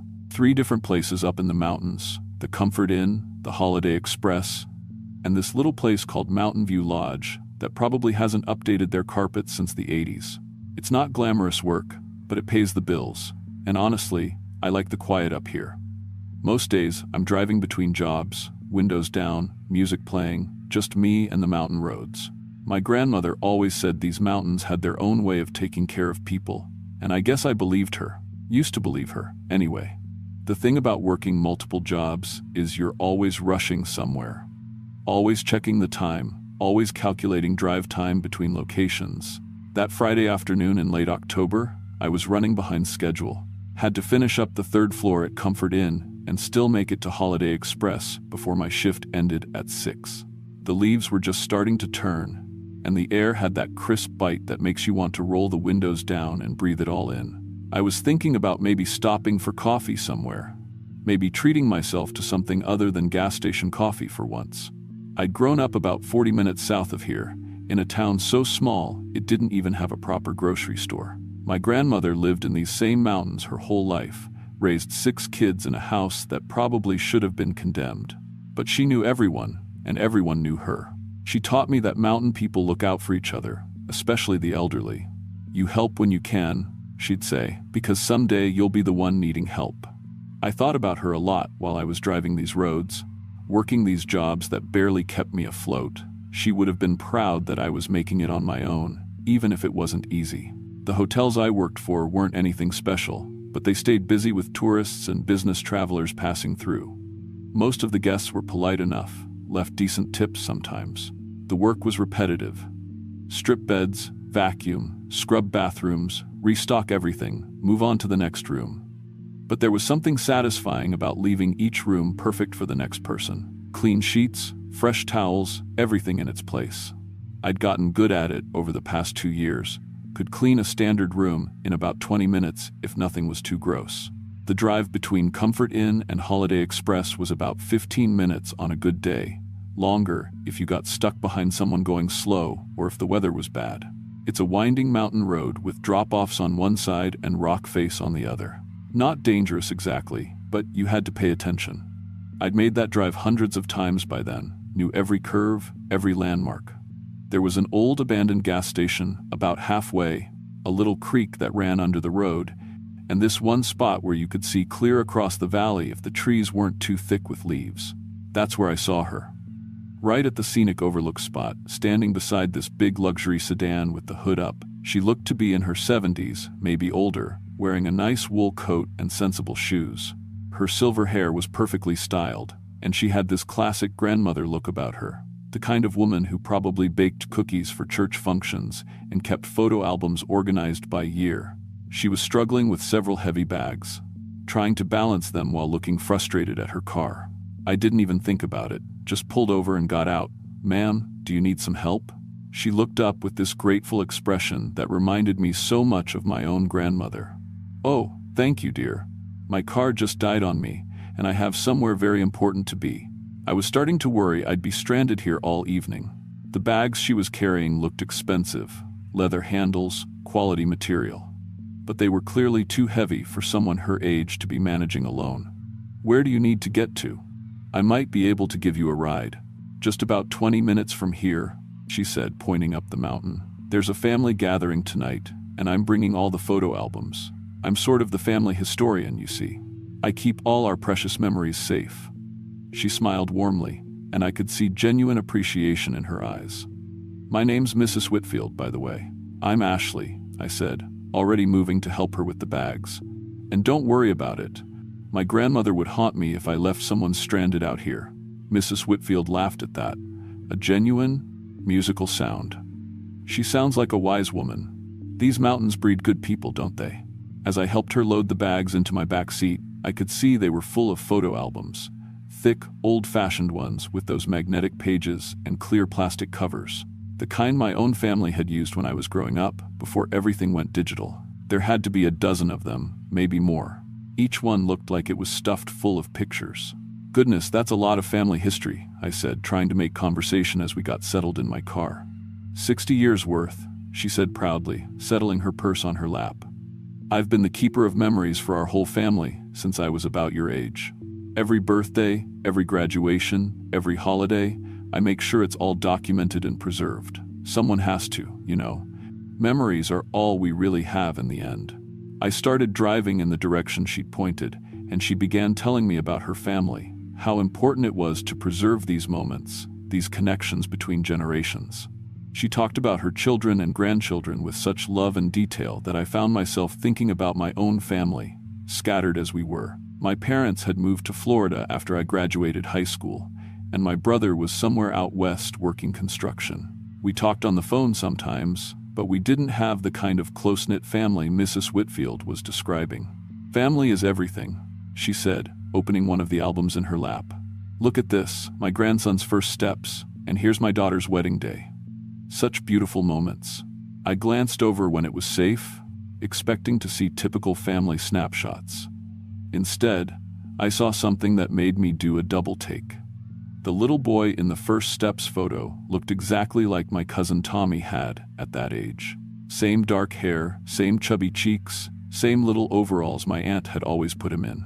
He's adorable, I managed to say, keeping my eyes on the road. Maybe it was just one of those coincidences. Kids often look alike at certain ages. But then she turned the page, and I saw a wedding photo that made my stomach drop.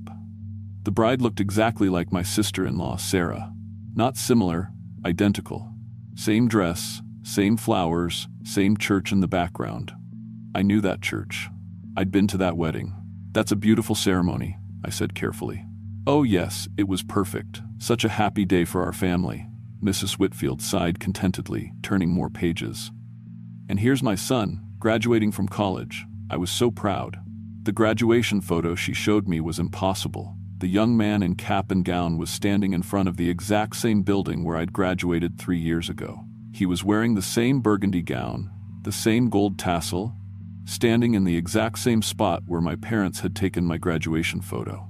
Where did he graduate from? I asked, my voice sounding strange in my own ears. State University, of course. Such a good school. And here's the party afterward. She showed me another photo, a graduation party in someone's backyard, complete with a banner that said, "Congratulations, Ashley," in my mother's handwriting. My hands tightened on the steering wheel. That banner, says Ashley. Mrs. Whitfield looked at the photo again, then at me with a confused smile. Oh no, dear. That says Andrew. My son Andrew. Perhaps you need glasses? But I knew what I'd seen. And as she continued flipping through pages, I saw more photos that belonged to my life. My high school prom, where I was standing next to my date Kevin in his rented tux. My 16th birthday party in our old kitchen. My first day of work at the hotel, a photo I didn't even remember being taken. How do you have pictures of me? I asked directly. She looked genuinely confused. These are my family photos, dear. I don't understand what you mean. I pulled over at the next wide spot in the road, my heart racing. Can I see that album? She handed it over reluctantly, and I flipped through pages of my own life. But in every photo, where I should have been standing, there was Mrs. Whitfield. A younger version of her, but definitely her. She was wearing my prom dress, standing with my date. She was blowing out candles on my birthday cake. She was shaking hands with my hotel manager on my first day of work. "This is impossible," I whispered. "What's impossible, dear? These are just family memories." I looked up at her, and she was watching me with an expression I couldn't read. Interest, maybe? Curiosity. "Tell me about your family," she said gently. "Your childhood. Your happiest memories. I love hearing about special moments. They're so precious, aren't they?" Something in her tone made me want to talk, to share. Before I knew it, I was telling her about Max, my childhood dog, how we'd gotten him from the shelter when I was 8, how he'd slept on my bed every night, how he'd lived to be 15 and died the summer before my senior year. She was writing in a small notebook as I talked, taking down every detail with intense focus. "And your first love?" she asked when I finished. "Tell me about that first real heartbreak."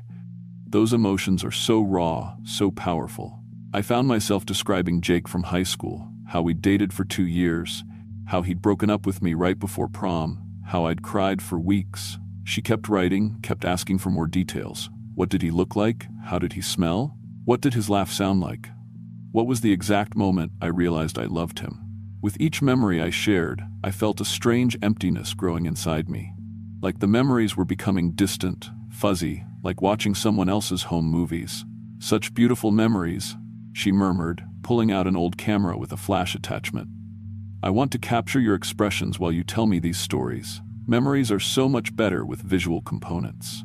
The first flash made me blink hard, left spots in my vision. The second made me feel dizzy and confused. By the third, I felt like pieces of my mind were being pulled away with each bright burst of light. "Stop," I said weakly, but she kept taking pictures. "Just a few more, dear. You have such an expressive face, such wonderful memories to preserve."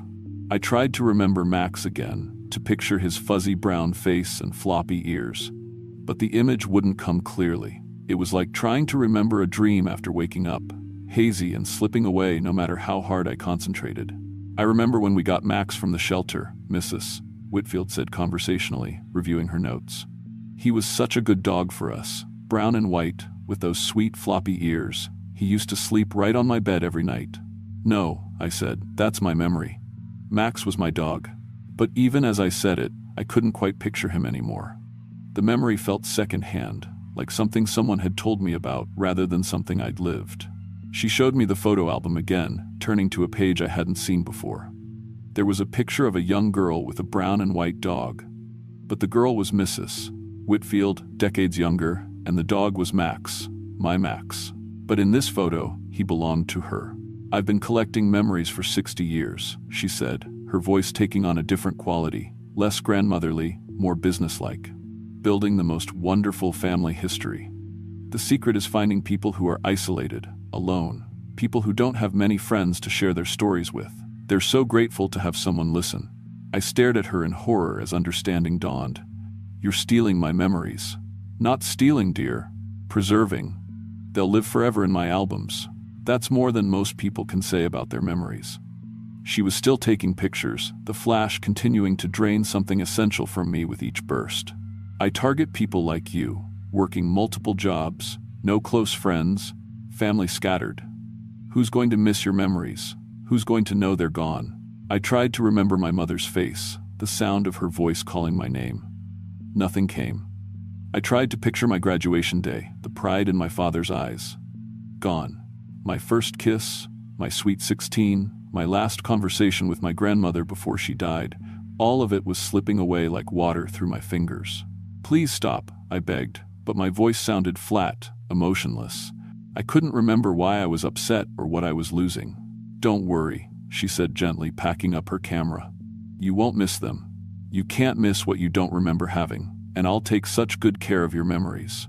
They'll become part of my family's history, preserved forever." She was changing as I watched, growing younger while I felt ancient and hollow. Her hair was darker now, her skin smoother. She looked like she could be in her 50s instead of 70s. "I need to go home now," she said, checking her watch. "I have other appointments tonight. Other lonely people with beautiful memories to collect." A car pulled up behind us, another luxury sedan, This one, with a man in a suit behind the wheel. Mrs. Whitfield gathered her albums and purse. "This is my assistant," she explained. "He helps with transportation when my car is in the shop. We do this several times a week, you know. There are so many isolated people in these mountains, so many rich inner lives just waiting to be preserved." She got out of my car and transferred her bags to the other vehicle. Before leaving, she came back to my window. "You should get home, dear. Take the bus. There's a stop about a mile down this road. Someone will help you figure out where you're supposed to go." I sat there for a long time after they drove away, trying to remember who I was, where I lived, what I was supposed to be doing. I knew I was in a car, knew it was probably mine, but I couldn't remember buying it or learning to drive. There were work uniforms in the back seat, but I couldn't remember what job they were for. A police officer found me hours later, sitting in my car at the side of the road, unable to answer basic questions about my identity. My driver's license said Ashley Martinez, but the name meant nothing to me. The address led to an apartment I didn't recognize, filled with things that felt like they belonged to a stranger. They diagnosed me with early onset dementia, early enough and severe enough that I couldn't live independently anymore. I'm in a care facility now, trying to piece together fragments of a life that feels like someone else's dream. Sometimes I think I remember things, a brown dog, a graduation ceremony, a grandmother's voice, but they slip away before I can hold on to them. The worst part is knowing that somewhere out there, Mrs. Whitfield is living my childhood. She's the one who got the dog from the shelter, who graduated with honors, who learned to drive on mountain roads with her grandmother teaching her. She's carrying my first heartbreak and my proudest moments in those photo albums, and she's traveling these same mountain roads looking for the next lonely person with beautiful memories to steal. I try to warn people when they visit, but the words don't come out right. How do you explain that your memories can be stolen? How do you warn someone about a kind old lady with photo albums who just wants to hear your stories? I can't remember my own name most days, but I remember her. I remember the camera flash and the feeling of my life being pulled away one memory at a time. To this day, I wonder how many other people are in places like this, empty shells who can't remember why they're upset or what they've lost. And I wonder how many memories Mrs. Whitfield has collected over 60 years, how many lives she's living that aren't really hers. If you're ever driving alone in these mountains and you see an elderly woman with car trouble, just keep driving. Some kinds of help aren't worth the cost.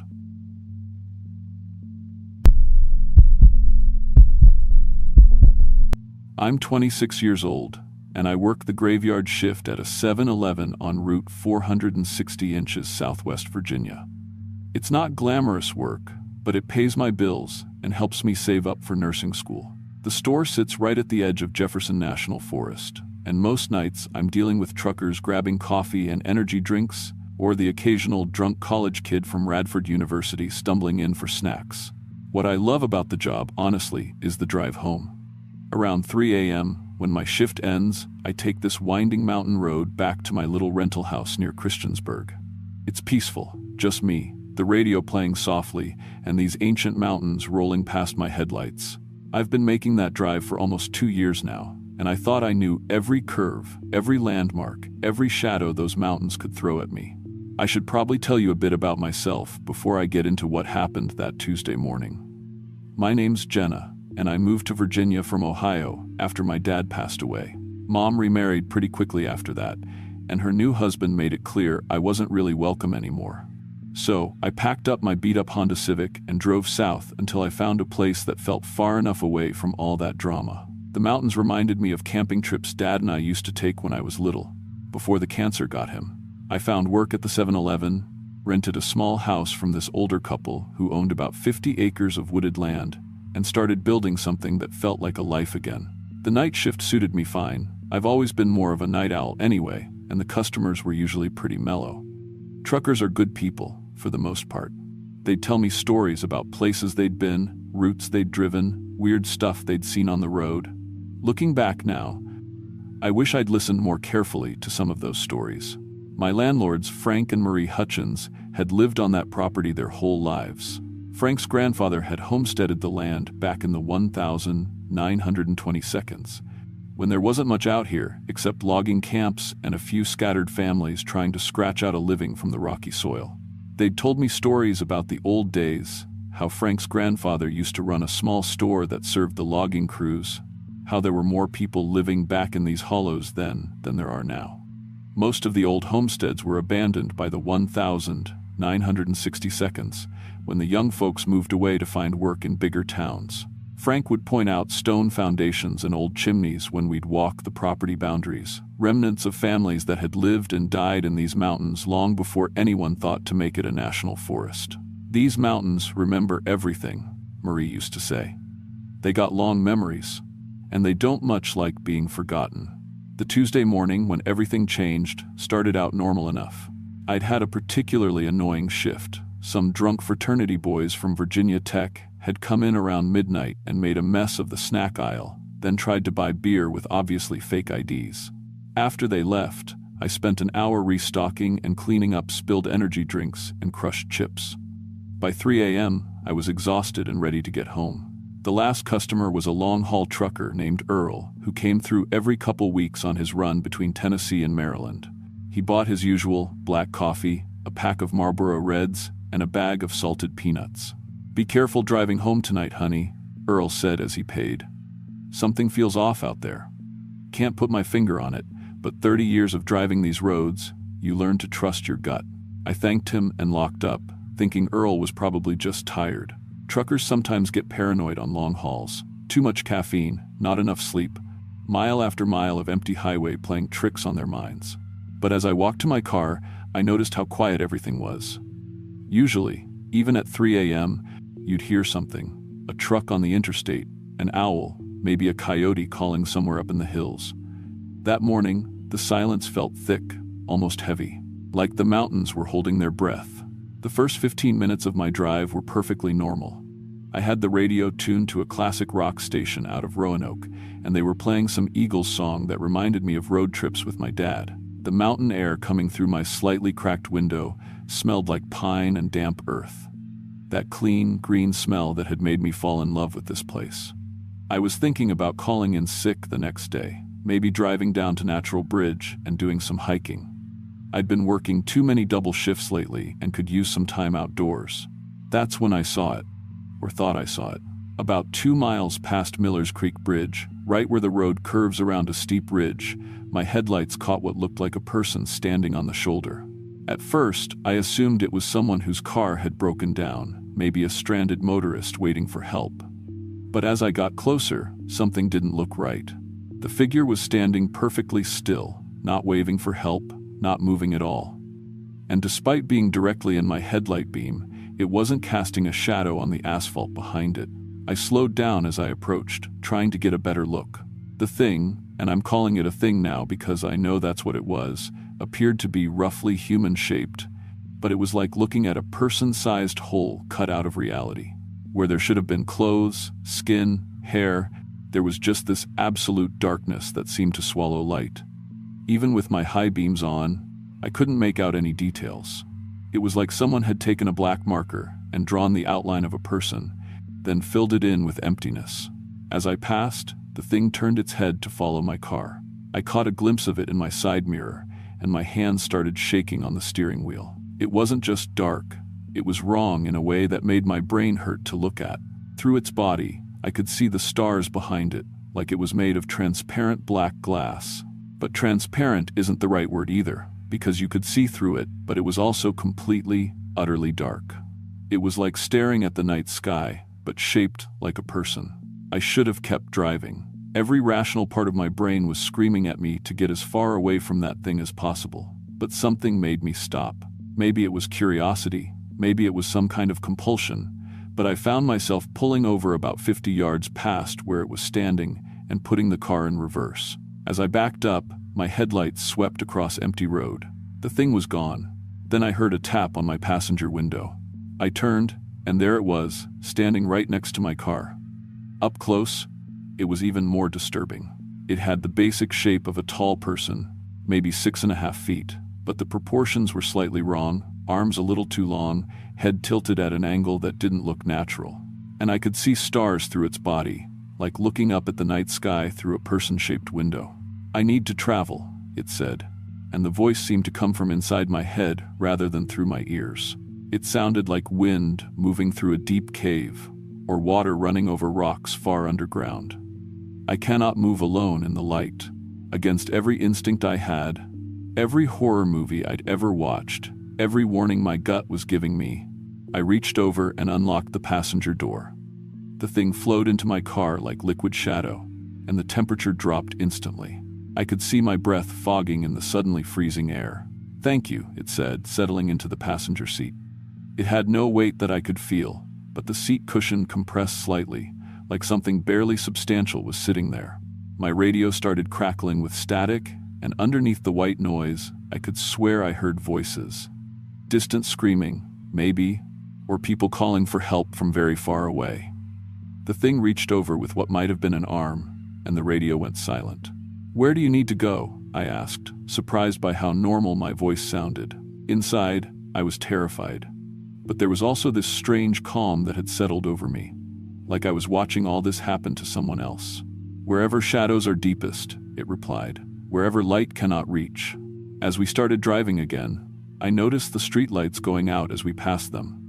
Not all at once, but one by one, like dominoes falling in slow motion. Each light would flicker and die just as we came within range, plunging that section of road into complete darkness. In my rearview mirror, I could see them coming back on after we'd passed. But ahead of us was just this expanding pool of black. "I feed on darkness," the thing explained, its voice echoing in my head. "But I need human help to travel between hunting grounds." I looked down at my car's shadow on the road, illuminated by the moon, and felt my stomach drop. Instead of one shadow, there were two. Mine and something else, overlapping and moving independently. My shadow was reaching in directions that didn't match my movements, stretching toward dark places at the roadside. "I've been traveling these mountains for decades," it continued, collecting shadows, growing stronger. Then it started describing places it had been. The abandoned mine shaft near Laurel Fork, where 3 hikers had disappeared in the 1,980 seconds. The old logging camp in Devil's Backbone, where a family of 5 had vanished without a trace in 1973.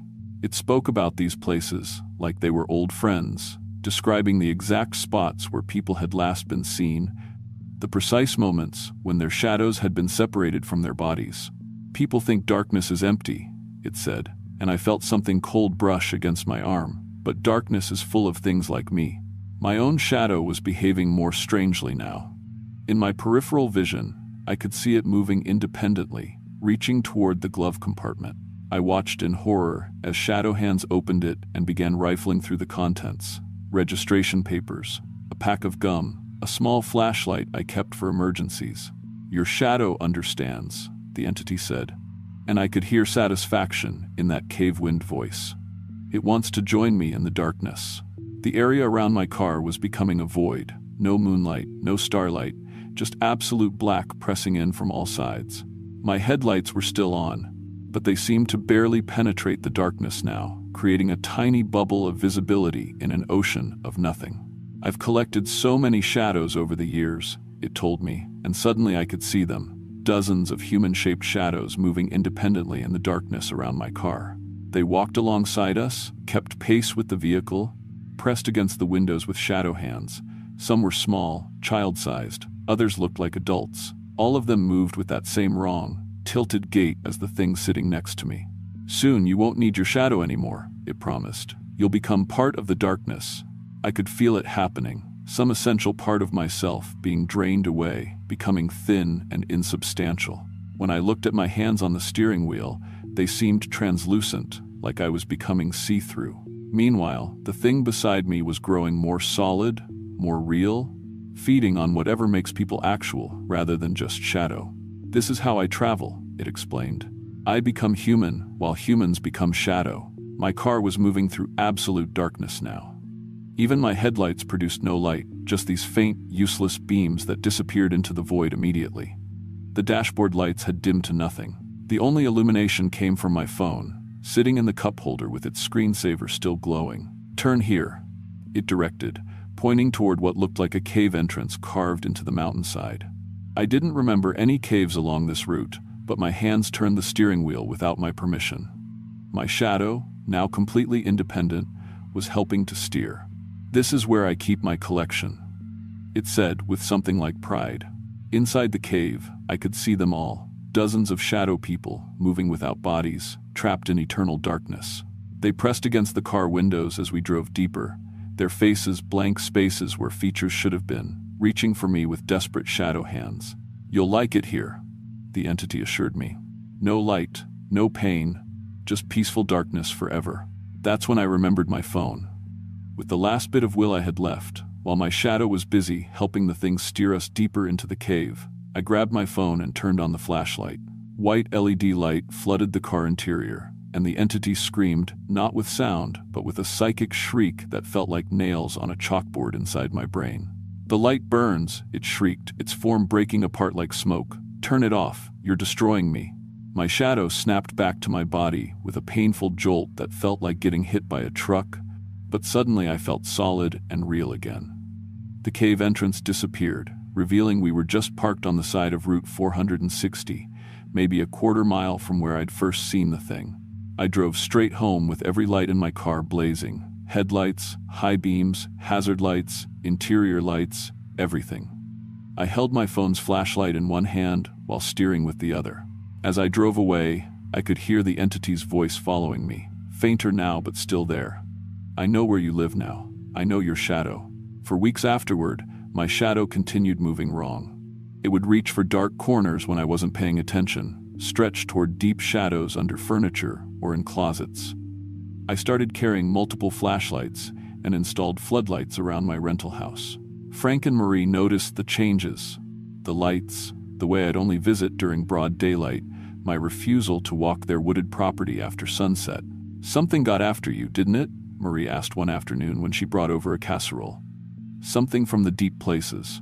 I told her the whole story, expecting her to think I'd lost my mind. Instead, she just nodded knowingly. "Frank's grandfather used to talk about the shadow walkers," she said. "Said they'd been in these mountains since long before people settled here. Most folks who encountered them didn't live to tell about it." She taught me some old protection methods, keeping lights burning, wearing silver, carrying iron nails in my pockets. Stuff that probably sounds ridiculous, but after what I'd been through, I wasn't taking any chances. I quit the night shift job a month later and found work at a medical clinic in Christiansburg. I only drive during daylight now, and I've never taken that mountain road again. I moved out of the rental house and into an apartment complex in town. Lots of streetlights, close neighbors, never really dark, but sometimes, even now, I see it in my peripheral vision. That human-shaped darkness standing at the edge of forests, near cave mouths, at the boundaries between light and shadow, still looking for drivers willing to help it travel between hunting grounds where it collects the shadows of the lost. My own shadow still misbehaves occasionally, reaching for dark places when I'm not watching, trying to disconnect from my body when I pass under bridges or through tunnels. I keep multiple flashlights in my car, my purse, next to my bed. I sleep with a nightlight on, even though I'm 26 years old. My friends think I developed some kind of phobia after working too many night shifts, and I let them believe that. It's easier than explaining that there are things in these ancient mountains that feed on darkness, that collect human shadows like trophies, and that some of us are lucky enough to escape with just a warning about what's waiting out there in the deep places where light cannot reach.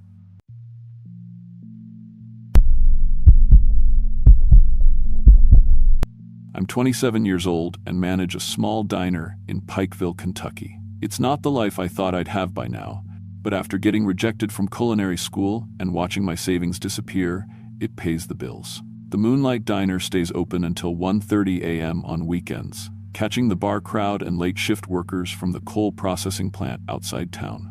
Most Saturday nights, I'm there until close, making sure the grill's cleaned and the registers balanced before heading home to my apartment above the laundromat on Cedar Street.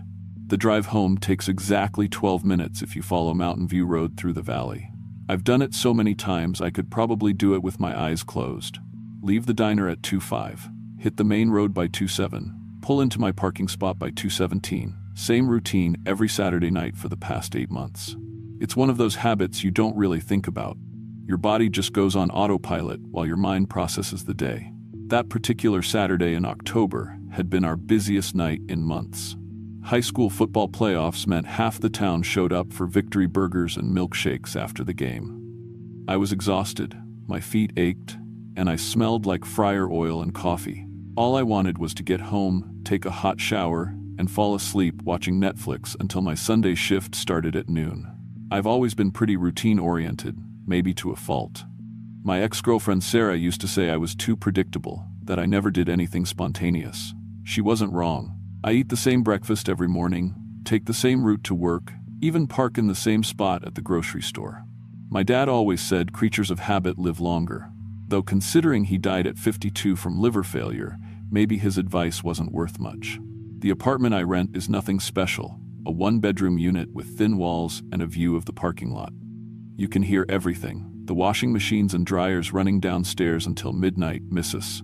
Chen's TV blaring game shows, the couple next door arguing about money every Sunday morning, but it's mine. And after growing up in a house where dad's drinking made every day unpredictable, I appreciate the quiet routine of living alone. I've been managing the diner for 2 years now, ever since the previous manager moved to Lexington.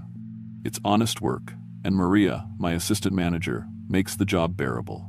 She's been there since the place opened in 1987 and knows every regular customer by name and order. The owner, Mr. Hutchins, mostly leaves us alone as long as the numbers look good at the end of each month. That night, I locked up the diner at exactly 2:05 like always. The parking lot was empty, except for my beat-up Honda Civic and a stray cat that had been hanging around for weeks. I'd started leaving scraps for it. Another small routine that made me feel like I was doing something decent in the world. The October air was crisp but not cold, perfect weather for sleeping with the windows cracked open.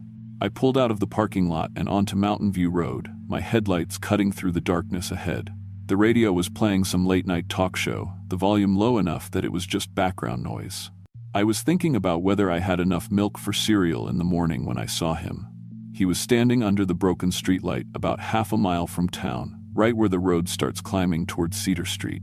At first, I thought it was someone whose car had broken down.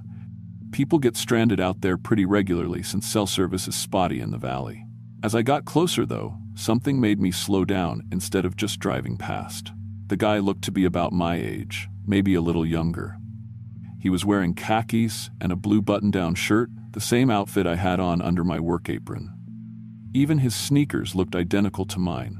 The same beat-up white Adidas I'd bought at Walmart 3 months ago. His hair was cut the same way mine was, short on the sides and longer on top. In the dim light, I couldn't make out his face clearly, but something about his build and posture seemed familiar. When I pulled over and rolled down my passenger window, he smiled and jogged over to the car. That's when I felt the first real chill of fear shoot through me. His face was like looking in a mirror. The same brown eyes, the same slight scar above my left eyebrow from when I fell off my bike as a kid. Even the same crooked front tooth I'd never gotten fixed. "Thanks for stopping," he said, opening the passenger door without asking. His voice was my voice, down to the slight Kentucky accent I'd never quite shaken.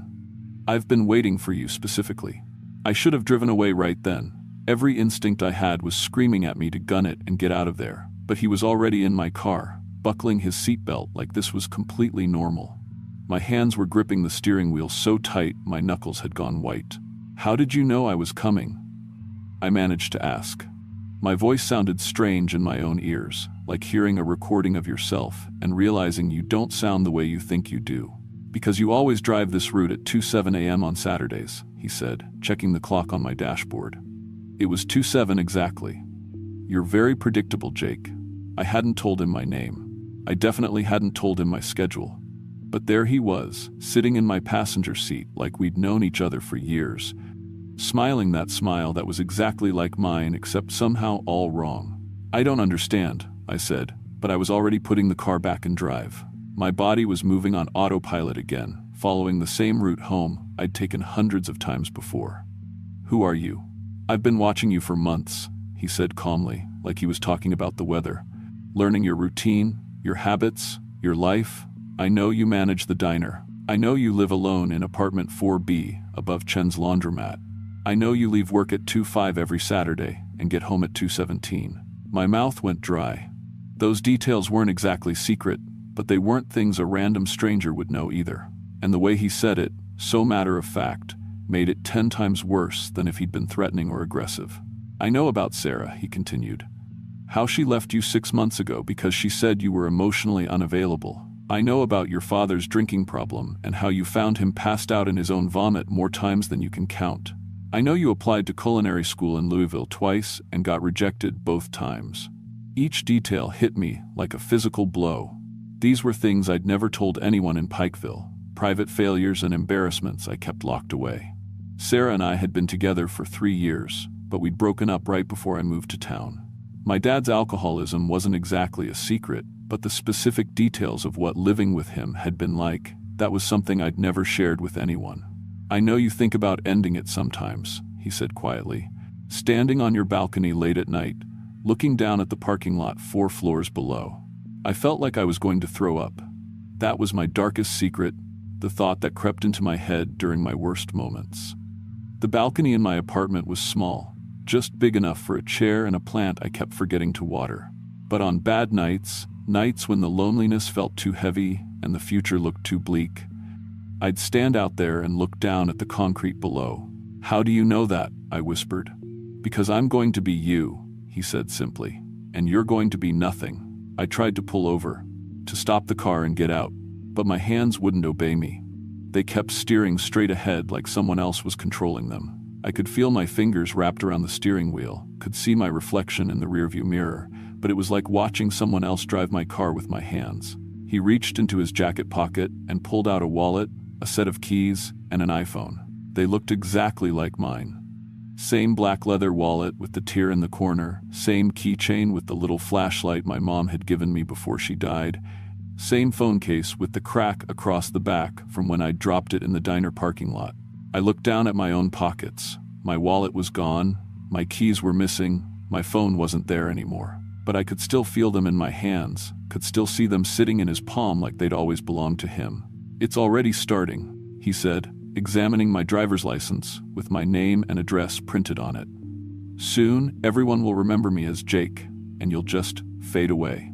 I looked in the rearview mirror and my reflection was flickering. Sometimes it was me, sometimes it was him, sometimes the mirror was empty, except for the road behind us. Each time it flickered, I felt a little less solid, a little less real. He started talking about my childhood, but they weren't my memories. He talked about growing up in Tennessee instead of Ohio, about a bike accident that broke his arm when he was 7. I'd never broken my arm, had never even been to Tennessee, but as he spoke, I could almost remember it happening. The pain in my left arm, the cast covered in signatures from kids whose names I didn't recognize. "Wait," I said, my voice sounding distant even to myself. "I'm from Ohio. I grew up in Cincinnati. Did you?" he asked, smiling that identical smile. "Are you sure?" I remember Tennessee pretty clearly. The mountains, the creek behind our house, the way Mom used to make biscuits every Sunday morning. But now, I couldn't remember if my mother had made biscuits or pancakes. Both felt equally true and false. My own memories were becoming fuzzy around the edges, like trying to remember a dream after you've been awake for a while. He pulled out the phone, my phone, and scrolled through the contacts list. "Should I call Maria and tell her I'll be a little late tomorrow? I know Saturday nights are always rough, and she'll want to know if she needs to open by herself." "Don't," I said, but my voice came out as barely a whisper. He dialed anyway. I could hear Maria's voice on the other end, groggy with sleep. "Jake, everything okay? You never call this late." "Hey Maria, sorry to wake you," he said in my voice, with my accent, using my words. "I'm going to be a little late tomorrow morning. Can you handle opening?" "Sure thing, hun. You feeling all right? You sound a little off. Just tired." "It was a long night. I'll see you around noon." "Get some rest, Jake. See you tomorrow." He hung up and looked at me with satisfaction. "See, I'm already Jake to everyone who matters. The transition is almost complete." I tried to grab the phone from him, but my hand passed through it like smoke. I looked down at my own hands, and they were becoming translucent. I could see through them to my jeans, could see the car seat beneath my legs like I was disappearing piece by piece. "Don't worry," he said, reaching over to take control of the steering wheel as my grip loosened. "It doesn't hurt to stop existing. It's like going to sleep, except you never wake up." He drove my car like he'd been doing it for years, taking the familiar turns toward Cedar Street with practiced ease. The radio was still playing that late-night talk show, and he started humming along to a commercial jingle, using my voice, my mannerisms, my expressions. Even the way he adjusted the rearview mirror was exactly how I did it. "I've been practicing your life," he explained as we pulled into the parking lot behind the laundromat. "I know how you drive, how you walk, how you laugh when Maria tells those terrible jokes about her ex-husband. I know you take your coffee black with 2 sugars, that you always eat the last piece of pie instead of saving it for a customer, that you check your phone exactly 3 times every hour, even though no one ever calls." My voice was getting weaker. When I tried to speak, the words came out as whispers that barely disturbed the air. I was becoming nothing, just empty space where a person used to be. He got out of the car using my keys, walking with my gait toward the back entrance of the building. I tried to follow, but I kept flickering in and out of existence. Sometimes I was solid enough to feel the cool night air on my skin. Sometimes I was invisible even to myself. He unlocked the door to my building and climbed the stairs to my apartment like he'd done it 1,000 times before. When he opened my door, even my cat, a stray orange tabby I'd been feeding, ran up to him, purring like he was coming home. "Thanks for the life," he called back to me as I hovered in the doorway, unable to cross the threshold into what used to be my own apartment. "I'll take good care of it. Better care than you did."